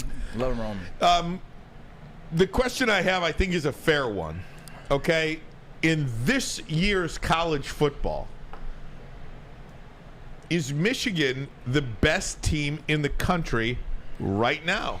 And I say yes. If you gave me right now, today, on Tuesday, October 3rd. I thought you were asking me the question. I'm asking you. Tuesday, October 3rd, I'll give you one team. You could pick any team in the country you want. Yep. I'm picking Michigan. Okay. That's the team that I would want with my life on the line. I would want somebody to give me Michigan national championship or else. Okay. I fully believe that. Offensively and defensively. I will say, as of right now, if we're going national champion today, and I had to take a team with me, I love my Michigan Wolverines, but I'm taking the Hook 'em Horns right now. You look at their wins right now: 37 over Rice, 37-10 over Rice. They beat Alabama, a majorly ranked school. 34-24, never really was close. They beat Wyoming 31-10. They beat Baylor 38-6, and they beat Kansas 14-40. They're putting up points on the offensive side. They're running the ball. Quentin Ewers is playing at a high level, and on defense, they're playing good as well. I'm not taking anything away from the Wolverines. I got them as 2 right now, but you can't argue with the win that Texas had over Alabama. You can't argue with the way that they're winning over everybody else. Now, when it comes to the Wolverines, what I will give them is everybody's talking about a schedule and, we don't like the schedule and it's boring and it's going to get you tripped up. The one thing the Wolverines have done, Ryan, and I'll start with just the wins, they've gotten better each week. It seems like they dragged along against, you look at the first game, East Carolina, UNLV, winning but dragging along. Rutgers, 35-7, it was kind of ugly. Then they blow out Nebraska, and I think that's what they're going to do in Minnesota. So I think they are getting better each week. And I think that's what you want to do in this Big Ten schedule. When the schedule's not good, you just want to see some improvement from your team each week. Like, you want to see that, and I think that's what you're getting. You're seeing the improvement in J.J. McCarthy and what they're allowing him to do. Hell, I forgot J.J. could even run the ball. That's how much they don't use his legs. Remember when we got excited when he was a freshman and he was the backup quarterback and he was coming in there and getting the trick plays and running the reverses in the Iowa game and all that? We got excited because he was just as fast as Blake Corum. Haven't seen him run the ball since. And that's what pissed me off in the TCU game. So to see him run for that touchdown in the game this past week against Nebraska, I think that starts to open it up on what they can do. Because to win the national championship, Ryan, you can't sit in the pocket. Unless you're Mac Jones at Alabama, surrounded by first-round wide receivers and running backs, you got to have a guy that's dynamic. Stetson Bennett, your guy. He was able to get out the pocket and run a little bit. Max Duggan, the guy that beat us, he was able to get out of the pocket. JJ is a damn good runner and quarterback. Michigan has to use it more. They're very tough, Ryan, to beat. That offensive line, it's like an NFL offensive line. You have a quarterback in J.J. McCarthy that's got the dual threat, and truly dual threat. And now you got wide receivers that Roman Wilson he's nice. might go over 1,000. He right? might do it. He might be the Michigan representative. He might in New York for the Heisman Trophy. No, I think JJ will. Either way, I'm just saying. I'm just saying. He don't have the yards. I will say this: if you watch Fox's pregame on Saturday and you heard Urban Meyer pick Nebraska to stay close in this game, and he made fun of Michigan's schedule, basically telling us what we already knew. They haven't beaten anybody. And when you don't play anybody, you don't get better. They got better. And they pulverized Nebraska. Nebraska is a team that's still growing. Matt Rule basically stripped it down, and it's like a new team. This week, P.J. Fleck, Minnesota, if they pound them, I really believe Michigan is the number one team in the country. And I will say this, I picked LSU, and I was wrong. Yeah, Texas is it for me just based off the schedule, but Michigan is right there, and like I said, they're progressing week by week. The one thing, Ryan, I want to ask you, I want to pose you, does the schedule bother you any, considering the road to get to Penn State? Because Penn State is a damn good football team. Like, if I was looking at the rankings, if I was ranking them right now, Penn State might be my number 4 team in the country, or they might be 5. Does the road bother you? You got sorry teams coming up. Minnesota's bad, Michigan State's bad, Maryland before you get to Penn State. Does that bother you at all? No, not at all, because there's nothing you can do about interconference games. The Big Ten just sucks. No, it sucks, but I'm asking you, does it bother you? No, not at all. I mean, I almost think it, just roll through them. Prepare. Yeah, you just roll through them, kind of prepares you for that. Look, there's enough good teams in college football this year where one loss might not get you in. There might be a few unbeatens out there. When you look at the Penn State, Ohio State, Michigan thing will play itself out. Yeah. I think one of those teams get in. As far as your Texas statement goes, we'll find out a lot about Texas this weekend. I think, they beat Alabama.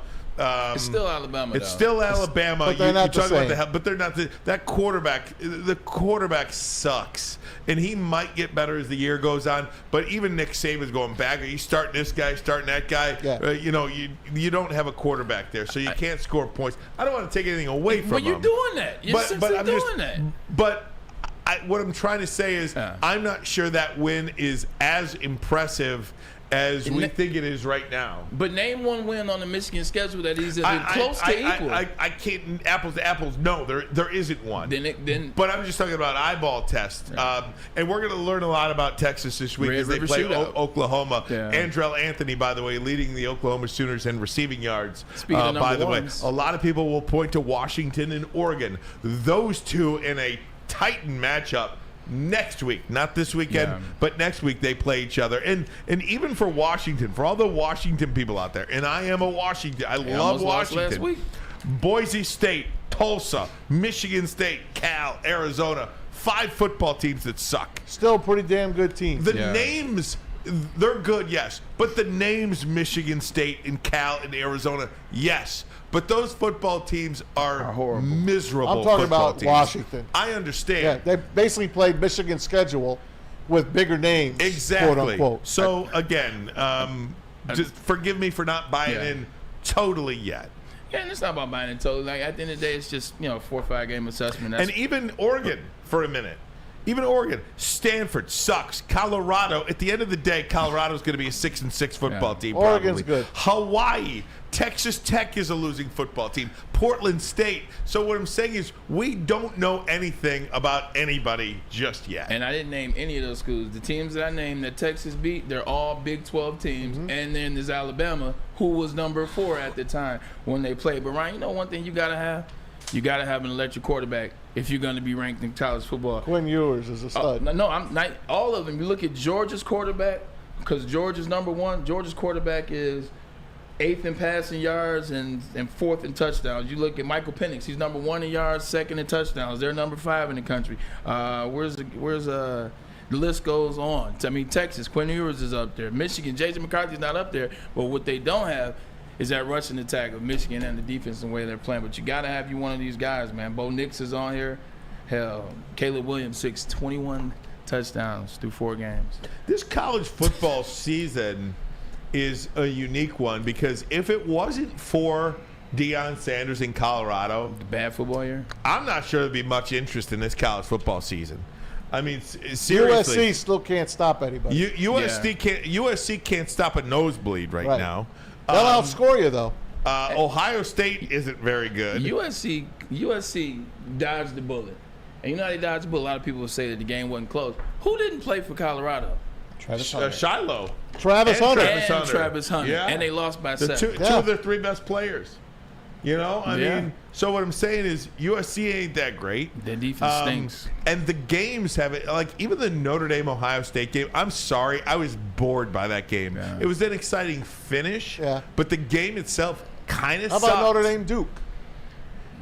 Boring. Notre Dame wins that at the end.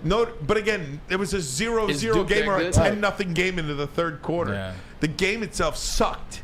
College football has ruined this. Like college football, this isn't back when LSU and Alabama were kind of figuring it out and about to take over. Where 6-3. Remember that game when LSU beats Alabama 6-3, and we were excited. This is like this would have been Alabama's first national championship or LSU's last one, whatever. We was excited in the game. But now, fast forward 15 years into the future, everybody's scoring 50 points, 40 points. So you see a game where it's 9-10 going into the fourth. You're like, what the hell is this? Maybe Notre Dame's defense is damn good. Did you ever think of that? I mean, potentially, but again, you talk to Rocco. I do. I almost believe, no, I think you're right. And I would have loved to have seen college football with Notre Dame be undefeated. But I think Notre Dame's done now. I think one loss and you are done. I don't think so. I think one loss and you are done in this college football season. Let me ask you this. Because we know at some point, we're going to have to deal with 3 one-loss teams in the Final Four. Or, well, this is the last year of the Final Four, so maybe not. But you just said this is a year nobody really is head and shoulders above. So do you think, obviously Michigan would go undefeated, you believe? I believe Big Ten champion is undefeated. Well, I don't know if they're undefeated or not, but Big Ten champ is getting in. Right. SEC champ is getting in. I think Pac-12 champ is getting in this year. Right now. And then you've got the situation between Florida State, who may be unbeaten. Clemson. Clemson's done. They're 2 losses already. Miami. Florida State. And then you've got Texas, Oklahoma. So you've got, you've got 5 conference champions right there vying for 4 spots. If Notre Dame has 1 loss, they're done. I don't think Notre Dame takes a spot away from a conference champion. Depends on they still have a pretty good schedule coming up. They still got a pretty good schedule. I mean, maybe the ACC champ, maybe they get in over Florida State, but then you still have SEC champ, Big Ten champ, Big 12 champ, and then Pac-12 champ. But what I'm saying, So who's Notre Dame? Is Notre Dame beating out 2 Power 5? Maybe Notre Dame beats USC and knocks them out of the Pac-12. Then you don't give the Pac-12 Remember last year, Pac-12 Pac-12 last year had 2 losses. Yeah. So they didn't get in. It was Utah. If USC, Oregon, or Washington has 1 loss and wins the Pac-12 championship, they'll get in. Are they not getting in when the Pac-12, to me, is the best conference in college football right now? And it's going away. Yeah, you're going to just eliminate the Pac-12 champion?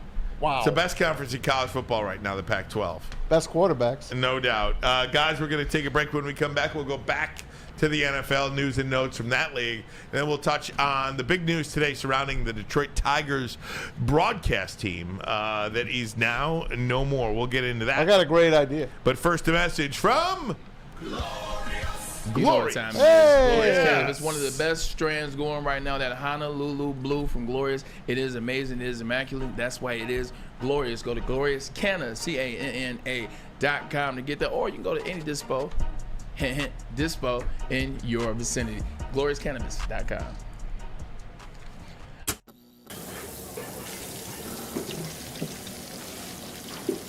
Burgers and chicken sandwiches are taking over at Big Boy. Try our new pretzel bacon cheeseburger. Turn up the heat with Bob's Hot Chicken Sandwich. Upgrade those regular fries with our chili cheese fries or loaded baked potato fries. Hit your sweet tooth with funnel cake fries or Reese's chocolate peanut butter thunder cake. Load up on all your favorites today at Big Boy.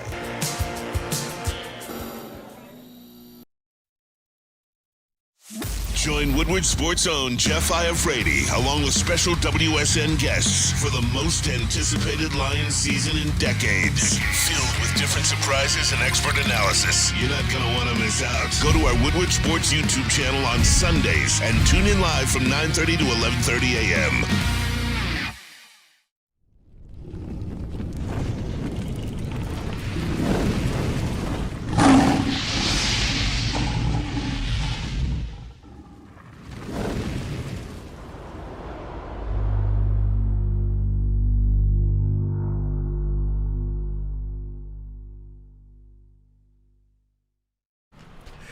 Hey gang, want to tell you about Outdoor Equipment Company, the official equipment provider of Woodward Sports, Michigan-grown, family-owned. Bad boy mowers, tractors, steel handhelds, and even weed whippers. Liberty trailers, Generac generators, SnowX plows, and salters. Outdoor Equipment Company has it all. Buy it, rent it, 0% financing. Deliver it to your doorstep. OutdoorEquipCo.com. OutdoorEquipCo.com. Hey, welcome back, Woodward Sports Network. If you're watching on YouTube, hit that like button for us. Helps YouTube push our content out to more people. Share the show with your friends as well on your own social media pages. Ask your friends to subscribe to Woodward Sports. We think we are giving the best football content out of anybody in and around the city of Detroit right now. Braylon Edwards, I want to go back to the NFL. So for the news and notes regarding the National Football League, we send it over to the Seahawks bird himself, Tom Mazaway. You saw him do the dance?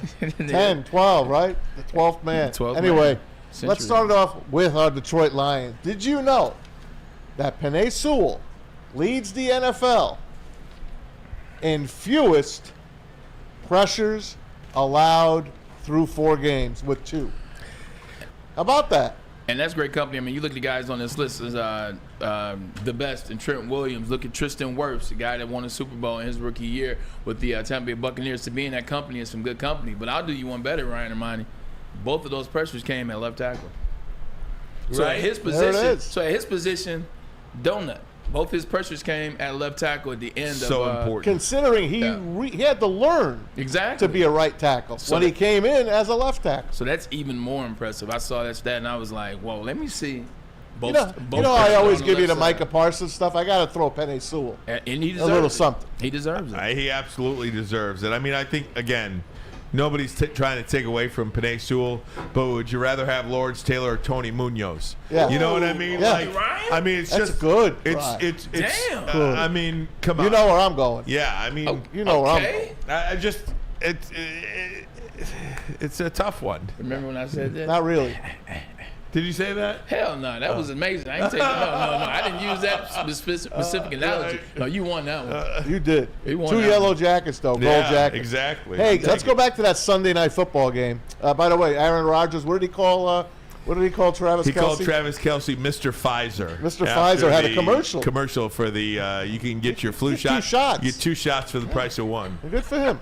Well, anyway, NBC so loves sick of that. themselves some Taylor Swift and Kansas City Chiefs. Look You at do these. too, by the way. Look at these numbers. No, I don't. You keep showing us this stuff. I know, but every look day. at these numbers. No, here. It's the most watched game since the Super Bowl. I agree. I'm messing with you. Here's Tom. where I'll agree with Maz on this, because I have a hard time keeping it out of the television side of what I do as well on Fox 2. We are all sick and tired of being sick and tired of talking about Taylor Swift, but you can't avoid what has happened here. 2 million additional females watched Sunday Night Football. 27 million people. 27. It's the most watched show. Forget about football game. It's the most watched show since the Super Bowl. It's amazing. With 2 million additional females that would normally watch. And just to put that in context, now look, the NFL is king. It's I just not want to even ask a question when you're ready. not even contention. But to put that in perspective of 27 million, the NBA Finals averaged 11 million. You know, it's more than double. It's 53% rise in teenage girls watching the NFL. You can't deny the numbers. 100%. And that's. I just want to make this. I want to ask this question, Tom and Ryan. Once they come out and you realize that the Taylor Swift and Travis Kelce thing was a whole farce to drive her fan base and raise value of the NFL in terms of the fans, the viewership, and also, oh, by the way, she's got a whole nother tour that she's launching at the same time as this stuff is coming out, and a movie to go along with the tour that they show commercials for 1 billion times over, and they showed that same commercial last night at MetLife, and everybody booed. I'm telling you, this is all working together. This relationship, we know that it's not real. We know that. But I'm telling you, I think they got paid. Is what I said. Yeah, I mean, I think we know that this relationship is probably a fake one. But when I said they got paid, I was like, no, they didn't get paid. I don't know. What do you call what they're doing? I don't know if money changed hands. I think she is getting a benefit as well. He is getting the league is getting a benefit, and she's getting a benefit. I don't know if she got paid money to start hanging out with Travis Kelce. I think she knows exactly what she's doing. And they do too. Yeah. But where I disagree with you is I don't think the NFL said, hey, we'll give you $50 million or $5 million or $10 million. It's not about what we gave you in the check. It's about what you've made revenue-wise from the merger. Oh, like, look at that's Jersey. not what you said, though. But I agree with that. Yeah. Okay. Ray, I am totally with you. Thank you, brother. Now, look, they might be an item. They might be screwing around, whatever it is. They're not going to last. I don't even know if she likes that. But the thing is, this girl ain't coming from wherever the hell she is to New Jersey to watch a football game. She lives in New York. Oh, I'm sorry.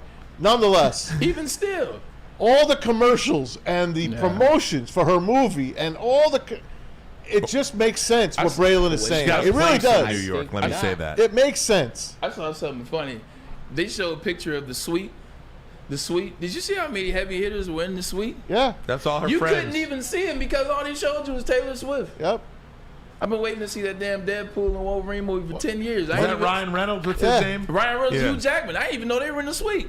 They walked in with it right through security. Because isn't Ryan Reynolds' wife and Taylor Swift good friends? Yeah, best friends. Yeah. And that's Blake Lively was there as well. I couldn't even pick. Who's the girl in the orange, by the way? The orange pants. You love the orange pants. I still want to know who she is. I couldn't pick Blake Lively out of a lineup if you told me. I couldn't tell you. I know the name, but I couldn't pick her up. You got a picture of Blake Lively, Parker? I can pull it up. Can you find one for us? I got you. And you know what's so funny? I just thought about too, Ryan. Who was supposed to be at that game Sunday night? Aaron Rodgers? No, me. Oh, yeah. We were supposed to go. I stayed because Zach, it was Aaron Rizal. It was a quick turnaround. Unbelievable, man. I cost myself some cheese. Unbelievable. Hey, sticking with that Sunday night game. You know how everybody was abusing poor Zach Wilson. I still don't know what she looks like. I couldn't tell you what movie she is. I don't know if she's TV or movies. Is that Paris Hilton? Is she TV or movies? I don't even know. Movies. Is she a singer? You got me. She's an actress. Okay. He know Parker. He's I really don't. She's a dime a dozen. I have no idea who Blake Lively is. Dime a dozen. Ooh. Dime a dozen. Man, that was harsh. Hey, go back to that game Sunday night. Zach Wilson getting abused. You know that. Yeah. After the game, let's raise this up so people can hear it. Patrick Mahomes finds Zach Wilson and kind of gives him a little, hey man, Great game. Check it out. Hey, play like this. Shut the fuck down. Go out there and ball. Yes, sir. Yeah. Played like effing Rodgers, is what he said. You know what I love about this match, and obviously exactly what he said, but remember before the game, during the week, he came out to Zach Wilson's defense during the week when he was KC. He talked about all they need to do is give him some encouragement, give him some confidence, kind of let him go. He can do this. He's a professional. He said that before the week. Kansas City Chiefs, I give them some credit right now. They do a great job with their players because Chris Jones handled himself very well after the game with Rodney Harrison. He could have went the other way. And then Harrison apologized. 100%. Did he? I was going to ask He you about apologized. that. What did he say? I don't know, but Saleh said he handled himself like a gentleman. Oh, that's good. That's very good. I want to say this, too. Majors What Up, Doe paid $2 to say most of these Taylor fans know football, and I want to let everybody know that if you donate to the show, we will absolutely read whatever you have to say on there. Yeah. Donate to the show, we'll read it. You know what's a funny thing? So, I'm a single guy. I'm scrolling through Tinder. I'm seeing they're football fans, but then, like, right below it's Taylor Swift. I'm like, something ain't right here. Something ain't right here. They only got into football because of Taylor Swift. NFL's bio page right now is a Taylor Swift quote. Do you know she was on top of on NFL.com's page on Twitter? I know, X. I saw it. Her picture was on the top, was the logo, and they said, thanks, Taylor. Thanks. I got two situations this reminds me of, and it absolutely sucks. Situation one, remember when Tony Romo was dating Jessica Simpson? Of course. Oh, my God. Like, they were everywhere. It was so freaking annoying, and then he couldn't win playoff games. That made it even worse. The other one that Leave was Romo bad, alone. Reggie Bush and Kim Kardashian. I will never forget this, Ryan, as long as I live. Reggie Bush and the Saints win the Super Bowl, and then the commentator comes up to him. The question was asked, not to Reggie Bush. Kim Kardashian got the first question after a Rose Bowl win for Reggie Bush. And that's when I knew. I said, the machine is real. The machine is real. The machine is real. And so is the machine of Hamlin Pub. We want to let you know about that coming up now. Have you ever wanted a bar where you can feel like a regular? We have just the place for you. Head to one of Hamlin Pub's 7 locations and experience where everyone's a regular. Whether you're enjoying a half-off pizza on Thursday or game day specials available during all Michigan sports and NFL game, Hamlin Pub is the place. Visit a location today and experience your new favorite pub for all things sports. Hamlin Pub, they always make you feel like a regular. Brace yourselves, Detroit. As the sun begins to set, 2 of Woodward Sports' brightest young stars will be taking the mic for a brand new show. Woodward Nights with Boner and Broder. The dog days in Detroit are over, and the boys are unleashed. Join in on the banter and hop on the bandwagon of the #1 night show on the internet. Tune into the Woodward Sports YouTube channel every weeknight from 8 to 10 p.m. Woodward Nights with Boner and Broder. Come to any Lady Jane's Haircuts for Men for an award-winning haircut experience from one of our talented stylists and register for a once-in-a-lifetime opportunity to win an all-expenses-paid suite for the 2024 NCAA tournament for you and 5 of your best buds. That's right, college basketball's most elite event. You and your 5 best friends just get to any Lady Jane's today for an award-winning haircut experience and automatically register to win the trip of your dreams. Lady Jane's Haircuts for Men open 7 days a week. Walk in anytime. Lady Jane's, it's wicked awesome.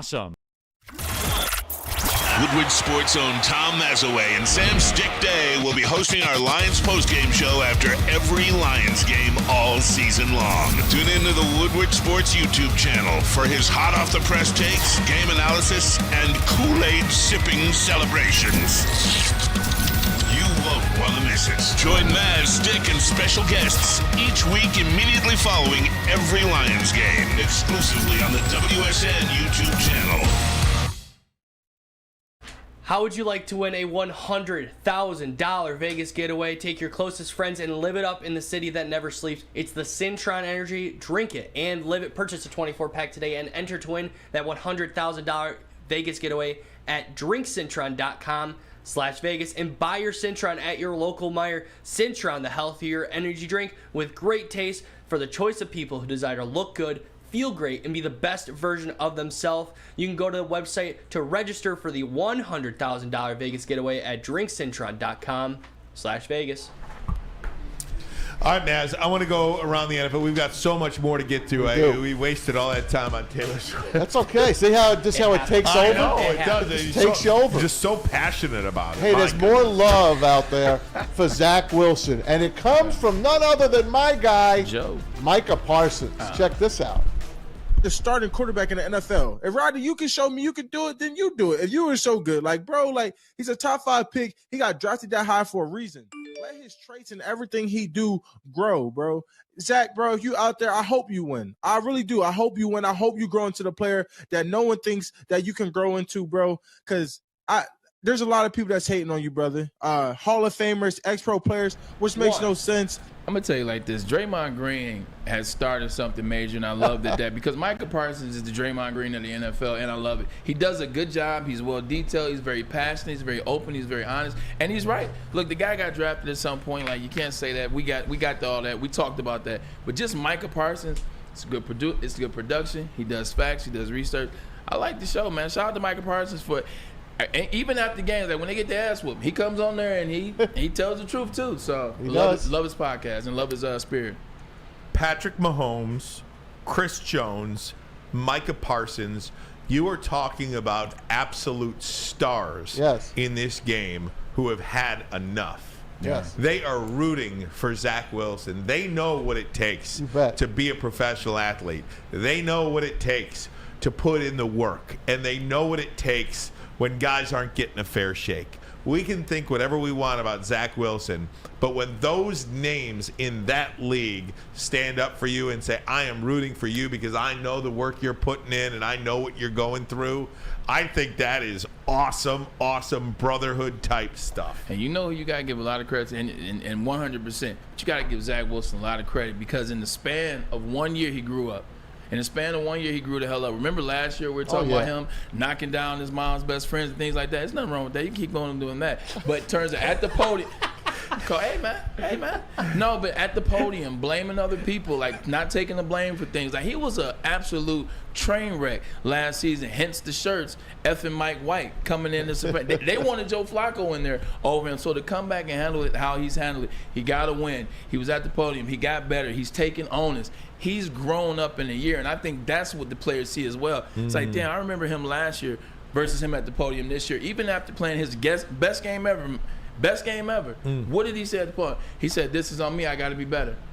That's when you grow up. Hey, you saw his teammates at the end of that game when he fumbled come up to him, hug him, and say, hey, it's not you. You did your job today. So I'm looking for good things from this guy. There's been a lot of good things on television, on the analysts saying that this kid does have it and can't. New York radio is defending him. When New York radio defends somebody, you know, I don't know what the hell happened. And if you're the Jets, you could legitimately win 4 of the next 5, and you might even be able to reel off 5 in a row here if you go and do if you play like you played against the Chiefs. You're going to beat the Broncos. I think Philly is ripe for a loss here. You could beat them. The New York Giants are a disaster. You could beat them. I would take Robert Saleh and the Jets over Brandon Staley and the Chargers any day. And then you play the Raiders. You could reel off 5 in a row here. Because if you want Aaron Rodgers to come back, he's not coming back to a team that's got no chance to make the playoffs. You don't need him back if Zach Wilson does what he's supposed to do. Exactly. And then, you've got some wins at the end of the season. Patriots, Browns, Commanders, Texans, Falcons. You've got some opportunities here to win 10 games. Look, the interesting thing about Aaron Rodgers said he was coming back. He told them, he said, look, I'm doing this new type of surgery. It actually strengthens. I got this new type of brace that I'm going to use. I'm lined up. I don't believe it's true. I don't believe he's coming back. But at the same time, I've seen crazy things happen. I mean, I saw Rod Woodson playing the Super Bowl after getting cracked on the sideline by Barry Sanders, or I should say shook up, though. But what he's doing, it's just the energy, like being around. Because if you're a player and you're looking, and Aaron can tell you something, you're like, man, you know what? Aaron does have money. Maybe he does. Maybe he did find a type of surgery or blah, blah, blah. But he's standing around for that energy. He's giving them energy, like showing up at that game. What do you think it did to them? Because no one knew he was coming to the game. So Robert Saleh, what do you think what it did with the players when they saw him? They was like, oh, Aaron's here. Oh, Aaron's buying in. Let's when play. guys get hurt, they don't have to be around the team because there's like it's actually beneficial if they're away, so they really can work on that. Be close to the doctor that did the surgery, but he's there. Hey, last thing for today, I turn it over to Parker. Parker does this once a week. He puts out his tiers. We're going to do this, and then we're going to go and do a little something else. To Parker, it's all yours. It's Tier List Tuesday, baby. Let me put myself up on the screen. And here we are. I mean, cool, you mind putting some music on? There we go. Listen to this. Listen to Can Parker you put yourself up in the top right-hand corner? I got That'd be you. great. That'll be great. That'd be great. There we go. Can you Much come in on better, Saturday much as better. well? We Can have you a work on shift Sunday? I'm at taking the top first crack tier. at your list. That's all. We I'm have a saying. shift at the top tier. All right. The Dolphins move down. The Bills go up. The Bills and the Niners are the top dogs after this week. I mean, I was all in on Tua. I can admit that. But Josh Allen completely outplayed him. Tua looked like he couldn't do anything against a solid defense that game. The Bills move up. But I kind of changed the second category. Super Bowl contenders. And you see who that first team is? I fully believe that the Lions are a Super Bowl contender. I mean, they're a top 3 team in the NFC as we speak today. The Dallas Cowboys, I think there are still some bumps in the road, and I think they can get to where they want to be. The Chiefs, I wanted to bump them down after Sunday's game, but I got to keep them up there. The Kansas City Chiefs, you can never, ever doubt that team. Dolphins and Eagles are in a spot. Eagles, I'm still a little worried about. I'm not super all in about that team, but then we got the playoffs. I think the Ravens, the Browns, the Texans, the Jags, the Seahawks, the Commanders, the Rams, and the Steelers all have a chance to make the playoffs. I think the Texans with C.J. Stroud is having just a historic rookie season with 1,212 passing yards, 6 touchdowns, 0 interceptions in the league. I mean, that's close to unheard of for especially an Ohio State quarterback. Seahawks, they beat us, so I think they're gonna be another team that makes the playoffs. I think that's gonna be a team we see in the playoffs as the Detroit Lions. I think the Bengals are close to being bums. I think the Packers got dismantled by the Lions last week. I think the Colts are a team to also kind of look out for potentially. The Chargers, Justin Herbert's played phenomenal. Justin Herbert isn't the problem on that team. It ain't his fault. It ain't his fault. He's has higher odds than Jared Goff to win MVP right now. Broken finger on his left hand, by the way. Sucks. Yeah. Saints, I think they're... Brandon Staley knew that and still let him run that quarterback sneak. Saints are still kind of holding in. I almost put the Giants... I think the Giants have one more loss before they go down to the bum category. I think the Jets really had a great game on Sunday. The Falcons, Bucks, and Titans are also there. But the bums, you got a couple new teams down in the bottom category. I think the Raiders are just... they're just not it. Trash. They're bums. They're honestly bums. The Patriots, bums. Vikings, bums. Broncos, they won last week, but... Bums. Bears, I don't know how you let Justin Fields have a career game and still lose that game. Bums. Panthers and Cardinals are also still there, but I turn it to you guys to react to my Good team job. list. Before I get to Braylon, I want to thank 40 Gumble, who says, I would rather see DeAndre Swift put up 1,500 yards over seeing Taylor Swift again. Ruins the watching experience. Great show, guys. Want to thank 40 Gumble for that. Again, you can donate to the show, and we'll read your comments. Braylon? That was quality. That was definitely quality. There's only 2 moves that I will make. I love the list, Parker. I love the fact that you got the Rams up there. I think the Rams, to me, are arguably one of the most impressive teams so far through the season in terms of what they've done and what we thought that they would be. Ryan Ermanni said that they would be good. I did not. And also, they're doing that without Cooper Kupp. So can't wait to see what that does. The only thing I would do is I would put the Kansas City Chiefs in top dogs, and this is why I know they lost to us by 1 point at home, and I know they got some assistance by the referees in the game. Good God, did they get assistance? But their defense is playing probably the best I've ever seen their defense play. I mean, they've been giving up 21 or less in each of the 4 games this year, and that 21 points was to the Detroit Lions. So when you got a defense playing like that, and oh, by the way, your quarterback is Patrick Mahomes, but that wide receiver core is terrible right now, so you might have a point in Super Bowl contenders. And then the Baltimore Ravens, like I may sneak them up there, and I may not. I mean, look, they're 3-1 right now. 2 wins in their division. They're going to win that division. And Lamar Jackson right now is second in the league in passing completion percentage at 73%. So when you're a quarterback, and he also leads the red zone with 9 touchdowns in the red zone. So I'm just looking at it from that standpoint. I think I will move Baltimore up and maybe keep Kansas City there. But other than that, I have no problem. I'd move the Titans up and Move the Steelers down. Move the Steelers down, yeah. Steelers down, Titans up. That's it. There you go. There you go. All right, that'll be the last word on that, guys. Going to get to the Tigers broadcast team next. More news on that when it comes to the analysts. But first, a message from Planet Fitness. Planet Fitness. I'm going there after the show today. Okay. Planet Fitness is the home of the judgment-free zone where anyone, and we mean anyone, can feel comfortable and work on their fitness goals. You know how it is. Planet Fitness is the most affordable gym that is out there in the country. Would you rather pay $100 for a rock wall or pay $10 for everything you actually need? That was a shot. Planet Fitness, you get all of this for $10 a month. It's a squeaky clean gym that has a ton of equipment, full body workout just in a 30-minute cycle. And all memberships include fitness training. For more information or to join today, visit your local Planet Fitness or www.planetfitness.com. Planet Fitness, where your fitness is essential. At work and at home, we're there with smarter security solutions. Featuring complete automation with customized alerts and more. For over 90 years, we've been the company that's been counted on to protect what matters most, all with personalized service and care. Right now, for a limited time, receive a free video device plus free installation with a new home system. Guardian Alarm. We protect Michigan. Now, coming to Woodward Sports. Woodward and Main Street. The Woodward Sports Network Detroit Lions Show. Let's go! Catch Gabrielle D. Phillips, Matt Broder, and Terry Foster for all the latest news on your Detroit Lions every week. Only on the Woodward Sports Network YouTube channel and woodwardsports.com. Your home is your most important asset. Flexibility in the sales process is key.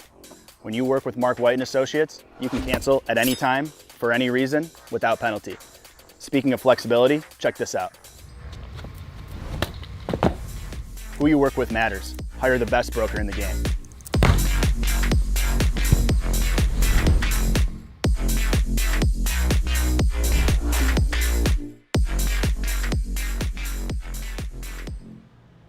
Hey guys, stop at any Randy Wise dealership for your chance to play golf like a celebrity, VIP transportation, and free golf to one of Michigan's best tracks, a tasty steak afterwards, compliments of fairway packing. Make the wise decision. Get to a Randy Wise today for your chance to win.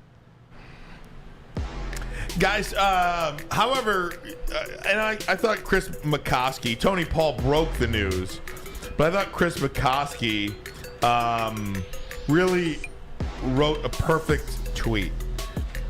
Whatever you thought about Shep, talking about Matt Shepard, or his work, he loved and lived this job. This is heartbreaking on a human level. Head up, Matt. On to the next. I thought that was really well said about Matt Shepard. You may like Matt Shepard, you may not like him. But one of the things you cannot say about him is that he wasn't prepared, or he didn't give it everything he had in this job. And if you're just tuning in, Matt Shepard, Tony Paul broke the story today. I believe it was Tony Paul. I hope it was, because I'm giving him all the credit for it. Tony Paul broke the news that Matt Shepard was being let go from his duties as Tigers play-by-play man on the TV side. Bally Sports and Bally Sports Detroit, Greg Hamrin, the general manager there, is moving on. So Shepard is out. News from Tony Paul also says that the Tigers' main TV analysts, Kirk Gibson, Craig Monroe, and Dan Petrie, are all expected to remain for 2024, but the workloads might shift a bit, but all are likely back. The thing I like about that message too, and I'm glad you gave people some context to that, is look, just because you get fired doesn't mean you weren't prepared. Doesn't mean you weren't doing the right things. It just means they want to go in a different direction. It wasn't negligence or anything like that. So I'm glad you said that, and that was dope by Tony Paul. MSU got, but still good. Matt was always prepared. He's been prepared since I've been here in Detroit, 30 years. He's always brings his A game, always looked good, always dressed well. It just didn't work. They give him all these different people to work with. It just never really took off. I watch a lot of baseball, as you guys know. I watch a lot of broadcasts from around the nation.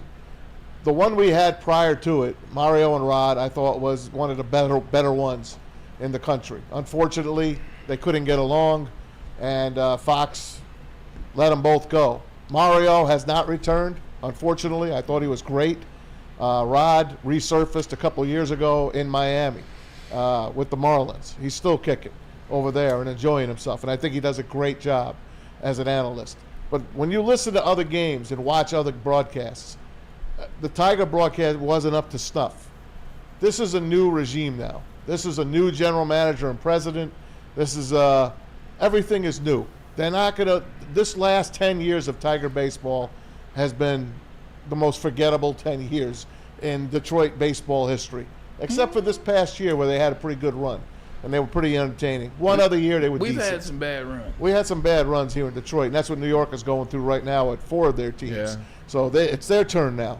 But now that the Tigers are brand new, it's time for a fresh view on television. Dan Dickerson, phenomenal on radio, and that's where he belongs, on radio. And they did mention today that he will not move over to the TV side, by the way. He's too good on radio. You can't take away from the romance of listening to baseball on radio and then put him on TV, although Dan would do a great job on television. I'm glad he's still with the radio, with the Tigers. There are a lot of guys out there. Hell, man, just a fun idea. Craig Monroe now. Bring back Rod and Mario. Bring them back. It was the salad days when they were here together. The team was playing at a level above everybody. Yeah. They just couldn't win the World Series. They made 2 World Series. How many ALCSs? How many ALDSs? Bring them back. And if not, there's a guy in Baltimore that got railroaded this year. Remember? Yeah. Kevin Brown, how they roasted him because he just read a stat that they put up on television? That kid, that would be a phenomenal hire here in Detroit. There's a few people I don't want them hiring. I hope they don't go on the cheap. Who don't you want him to hire? I don't want them to. I'm not saying. You don't even want to name. You don't even put that energy out there. Is it somebody locally here? I just don't want them to stick with like the minor league guys. That's all. So it's interesting because one of the things that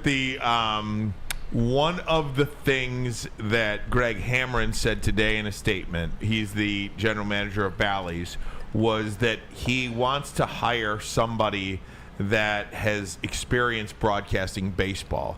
You know, when Matt Shepard took over this job, it was holy crap. Yeah.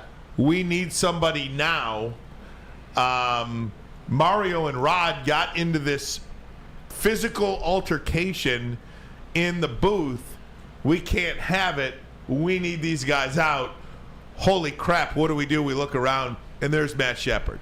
Yeah. Matt Shepard has done everything, every step of the way. He is a pro's pro. Yes. That being said, if you think the broadcast wasn't that great, and I understand that, this baseball team has also sucked. Yes. For the time. There's nothing to say. There has been nothing to celebrate in that booth whatsoever. So now the Tigers are going in this direction, and Peaches is my guy. I love Dan Peter. I think he's the best of the bunch as far as that goes. I will say I would love to see Cameron Maben in this role. I think you could have really a young broadcasting core of young broadcasters kind of come up with this team now. Because over the next 10 years with Torkelson and Green and Carpenter and this pitching staff, and with this new hopefully they spend a couple of bucks. I think over the next 8 to 10 years we could have some exciting baseball. I don't know about an 06-16 run like we just had, but maybe you could have something similar to that. And it would be nice, I think, if you had a broadcast crew that can grow together with the team kind of like Mario and Rod came out of nowhere. They were terrific, man. You know, Mario was the guy for the Angels. He came over. They won the World Series in 2000 or 2002. 02 sounds about right. And he left the Angels to come to Detroit. So will they go for the minor leagues? Will they pluck somebody off a major league broadcast? We'll see. But I definitely want some young energy though. Like some energy. It doesn't have to be young energy, just energy. And this is coming from completely out of the realm of baseball. Although I love baseball and I'm happy the playoffs started 48 minutes ago. But just that young energy. When you watch some of these broadcasts, and it was NBA mostly that I watch, it's different now. You watch the Charlotte Hornets, you watch the Minnesota Timberwolves. Like, their broadcasts, they say more things. It's more entertaining, if you will. If they can find a way to mix some of that young, exciting energy, entertainment with traditional baseball sound and acumen, I would be down for it. Go get Kevin Brown from Baltimore, Detroit. Go get him. You will not be sorry. Tom Brenneman doing anything? I love Tom Brenneman. He got railroaded.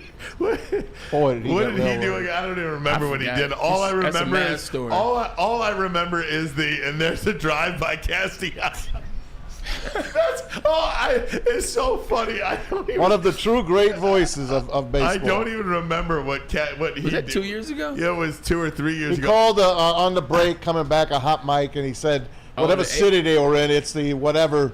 It's like the gay capital of the USA or something like that. They were but he used a different word. But then all of a sudden, but the only, and I don't remember that. If that's it, there's I'm a sorry. drive by Nick Castellanos. But there's Castellanos hits a home run in the middle of his apology. Anytime anyone does something bad now, they use that quote. And there's a drive by Castellanos. They out of here. Oh, by the way, sorry. Oh my God, guys are gonna get a break. But first, a message from Mark White. Mark White, when buying or selling real estate, flexibility and control over the sales process is key. Sellers, how would you like the freedom of canceling your listing agreement at any time for any reason with zero penalty? That is exactly what Mark White and Associates is offering. It's called their minute-by-minute listing agreement by Mark White and Associates. Try Mark White's risk-free minute-to-minute listing agreement today. Looking to buy or sell real estate? Visit markwhitesells.com or call 248-290-8242. That number again, 248-290-8242. markwhitesells.com, where flexibility meets success. Join Woodward Sports' own Jeff Iafrate along with special WSN guests for the most anticipated Lions season in decades. Filled with different surprises and expert analysis. You're not going to want to miss out. Go to our Woodward Sports YouTube channel on Sundays and tune in live from 9:30 to 11:30 a.m. Hey, this is Mr. Kearney, Chief Academic Officer at Academy Warren. I want to welcome you to the brand new Field House. The state-of-the-art facility has a regulation basketball court, volleyball court, soccer field. It can be used for 7-on-7 football. Our K-8 academic features AM, PM, latchkey, small classroom sizes, Learning Street, futuristic media center, free breakfast and lunch, Houghton Mifflin curriculum, academic games, K-8 athletics, and more. Enroll today at academywarren.net.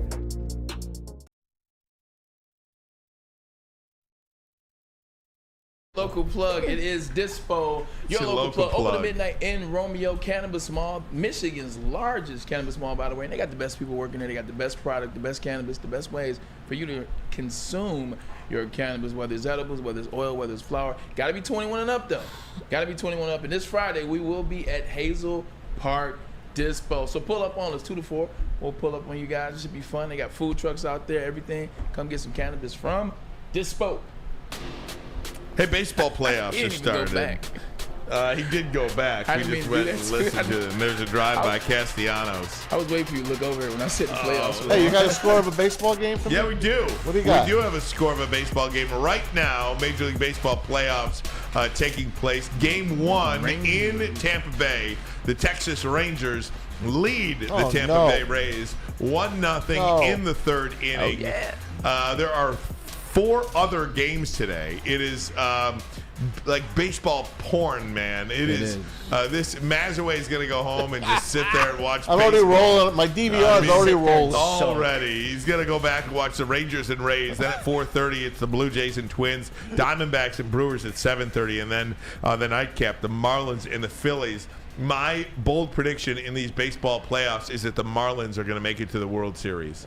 Yeah, that's the longest shot on the board, right? Yeah, I understand. Longest shot on the board. There you go. I don't think you do understand. You miss 100% of the shots you don't take. Ain't no Pudge Rodriguez playing for the Marlins this time. They don't got him? No. They got Miguel Cabrera? No, they don't have him either. There's a drive-by Cabrera. Oh. Oh, man. Did you hear what Victor Martinez said? No. Victor Martinez, V-Mart, former Tiger great, former Indians great. He said, had Miguel Cabrera played in any other place, he would have had well over 600 homers, on his way to 700 homers. Wow. In any other park other than Comerica Park, where he wound up with 511. I am interested to see if that kind of talk has any impact on what they do. I mean, they're talking about major, not minor, major renovations to Comerica Park. And I'm not sure how you do that in one off season. Put back the scoreboard, first of all. Give me my visiting out-of-town scoreboard back. Thank you. Maybe so. Maybe that's one of the things you do. But do you bring the wall in even further? Do you add seats? Do you move the bullpens? I don't know what you do. I don't know what you can do. You're kind of landlocked there. I kind of like the way it is. I think they've done great by it. I love the park the way it is. You can't move it. You can't move the plate any closer to the seats because back at Tiger Stadium, you could basically touch home plate. Sure. Here at Comerica, that never was the case. It just never was. Did you switching gears real quick, if you'll indulge me? Did you hear about was it Kyle Stefanski and Deshaun Watson? Did you hear what happened? So obviously he's on my fantasy team. He didn't play last week, but Kevin Stefanski came out and told the media that it was his decision not to play. I've never seen a coach say that. Whose decision? It was Deshaun Watson's decision before the game started not to play. Oh, wow. Said his shoulder was hurting a little bit more. He said he didn't feel that he could be at optimum level. Wow. $250 million guaranteed. He didn't dress either. He was in street clothes. And that's why Kyle Stefanski said that. I've never seen a coach. And I've been in locker rooms where you come up with that decision, with the players, like, hey, we come with a decision. Am I going to play, not going to play? I'm not feeling it. Never ever seen a coach throw him under the bus. Hey, I just wanted to point out Kool-Aid here. Brandon went to Pistons Media Day yesterday.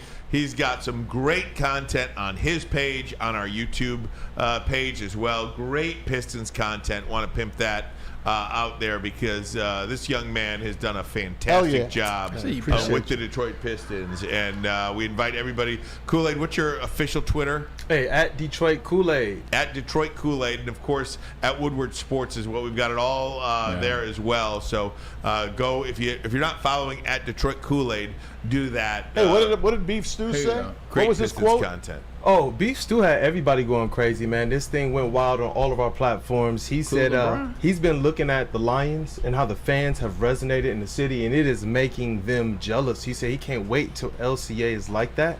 And he said that they're really, really pushing to be competitive every single night. So that's awesome. That's great to hear. Calvin Shepard even retweeted that. Yeah. A bunch of Lions, too. I love that. Can I ask you one quick thing, Kool-Aid? Just Yes, watching sir. everything going on in the NBA right now. You see moves. Moves were made all off season. The last one, obviously, is Dame Lillard. The last two is fall.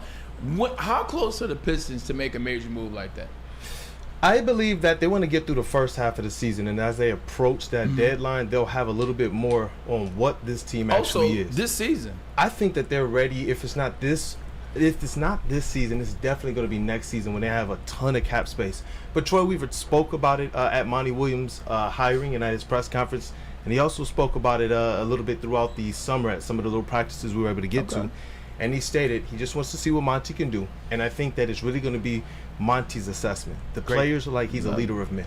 Great stuff. Dan Miller tomorrow, Maz. You bet. Wednesdays with Dan. Also, I was thinking about you. I was watching Sports Center. FS1, I think I was watching. I watched more as a sports fan my whole life. I watched more FS1 than ESPN. Colin Cowherd. I love the app. The Fox Sports Net. I mean, it is by far better than I only ESPN. watched Scott Van Pelt on ESPN and Chris Berman. But they were talking about James Harden. Yeah. James Harden was a no-show at Philadelphia Sixers Media Day. And I was just thinking to myself, that sounds exactly like DeAndre. You can have all the talent in the world, but if you don't want to play for an organization, you're not going to play for that organization. I think DeAndre Swift was headed towards that kind of James Harden. I don't want to put I don't want to put that on DeAndre Swift. He didn't have Harden money, though. I could see him going down that road with Montgomery and Gibbs. Bray, get us out of here. Play for any team. James Harden is a trip. He left Houston because his girlfriend got snatched up. Now she's married to the dude that was on the team that came on tour. Oubre. Kelly Oubre? Yes. He was dating that chick, Sky, and then he invited her to a party. Oubre took her. Now they got 2 kids together. And guess why he's not in media day? Guess who Daryl Morey just signed to the Philadelphia Sixers? Oh, no, he did not. Yeah, his ex-girlfriend. That'll wrap it up. We'll see y'all tomorrow. Woodward Sports Network. Harden's a bum.